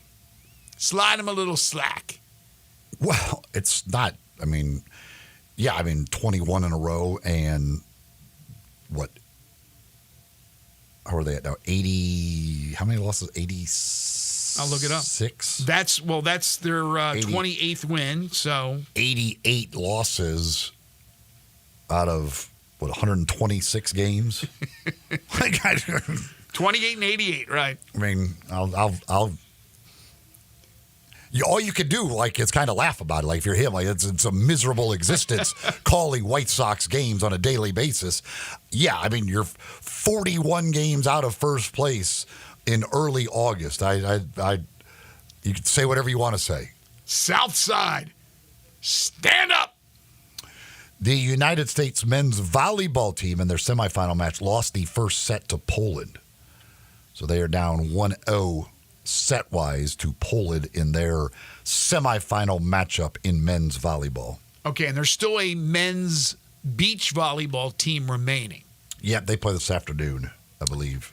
So the NFL preseason, after the Hall of Fame game that didn't last 3 full quarters, let alone a full game, between the Texans and the Bears, we'll have our first full week of the preseason coming up starting tomorrow. The Panthers and the Patriots, the Lions and the Giants. So they go from getting into a physical altercation in a dual practice to playing. That will be tomorrow night in New Jersey. Panthers, Patriots, Lions, Giants. And then for Friday, you have the Texans and the Steelers. Again, Justin Fields will be starting the game, but on the depth chart for the Steelers, he is behind Russell Wilson, who has battled injuries. Falcons, Dolphins, Eagles, Ravens, and a bunch of games on Saturday. And then you have 2 on Sunday, the Broncos and the Colts, your Cowboys and the Rams. The beach volleyball team plays at 3 o'clock this afternoon. The, of course, women's basketball team plays today. That will be at 2:30 this afternoon for that one. Team handball, very similar to rugby for me. I have no idea what the rules are or what's happening, but I love watching it. And I would love to play it. Like, I think it just looks like a fun game to play, but I have no idea what is happening. It's too chaotic for me. It's crazy. But when I don't know what all the lines and arcs mean. I have no clue. But it's entertaining to watch. When I first realized years ago, whenever it was, when I realized that there was handball in the Olympics, of course, what came to mind was regular handball. Right? I mean, what's regular handball? The way you would go into a court, like a racquetball court, play with your hand against somebody else. It's just handball. You're smashing it with your hand. You never played handball? No. I've never played heard of it. I've never played team handball. Yeah, handball or racquetball, but handball you do it with your hand. You got your glove on, you're smacking it against the wall, just like racquetball. And this thing is a whole different concept. So when I realized tackling each other, I don't know. I have no idea what's legal and what's not legal, like in tackles. Too chaotic. I think anything goes. Like they'll blow a whistle and stop it. I don't know. I go, okay, I guess that one wasn't okay. I don't know. Concussions are not only legal; they are encouraged. There was a penalty shot earlier. I don't know what the guy did to get a penalty, but there was a dude like that poor goalie. Like, there's no way in the world a goalie could stop a penalty shot in this. I mean, you just gave us a bunch of the events that are coming up today, and it should be a lot of fun. But early in the day in France, watching on TV as we are here in the studio, we've watched skateboarding and team handball. I think they're running out of stuff. Well, the track they don't do till under the later. Lights.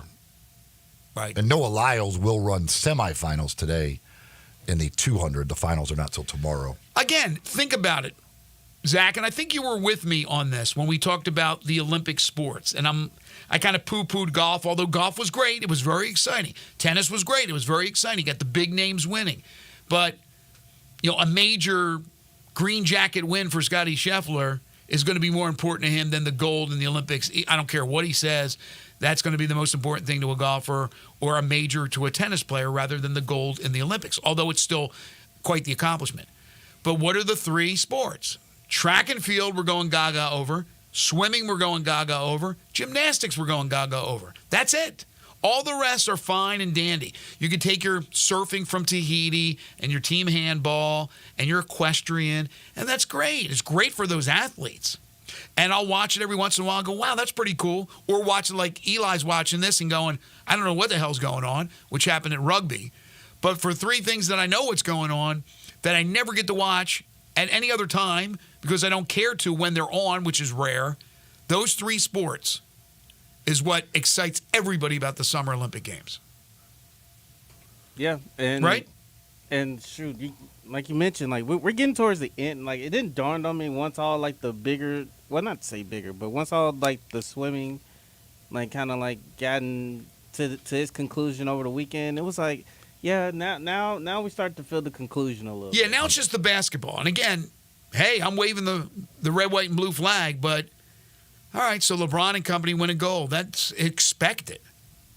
If they don't win, that will be the story. But either way, of course, we'll be here to talk about it.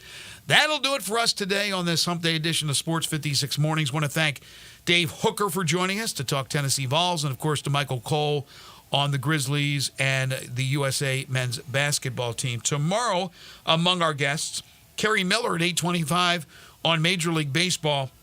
And Jason March will join us.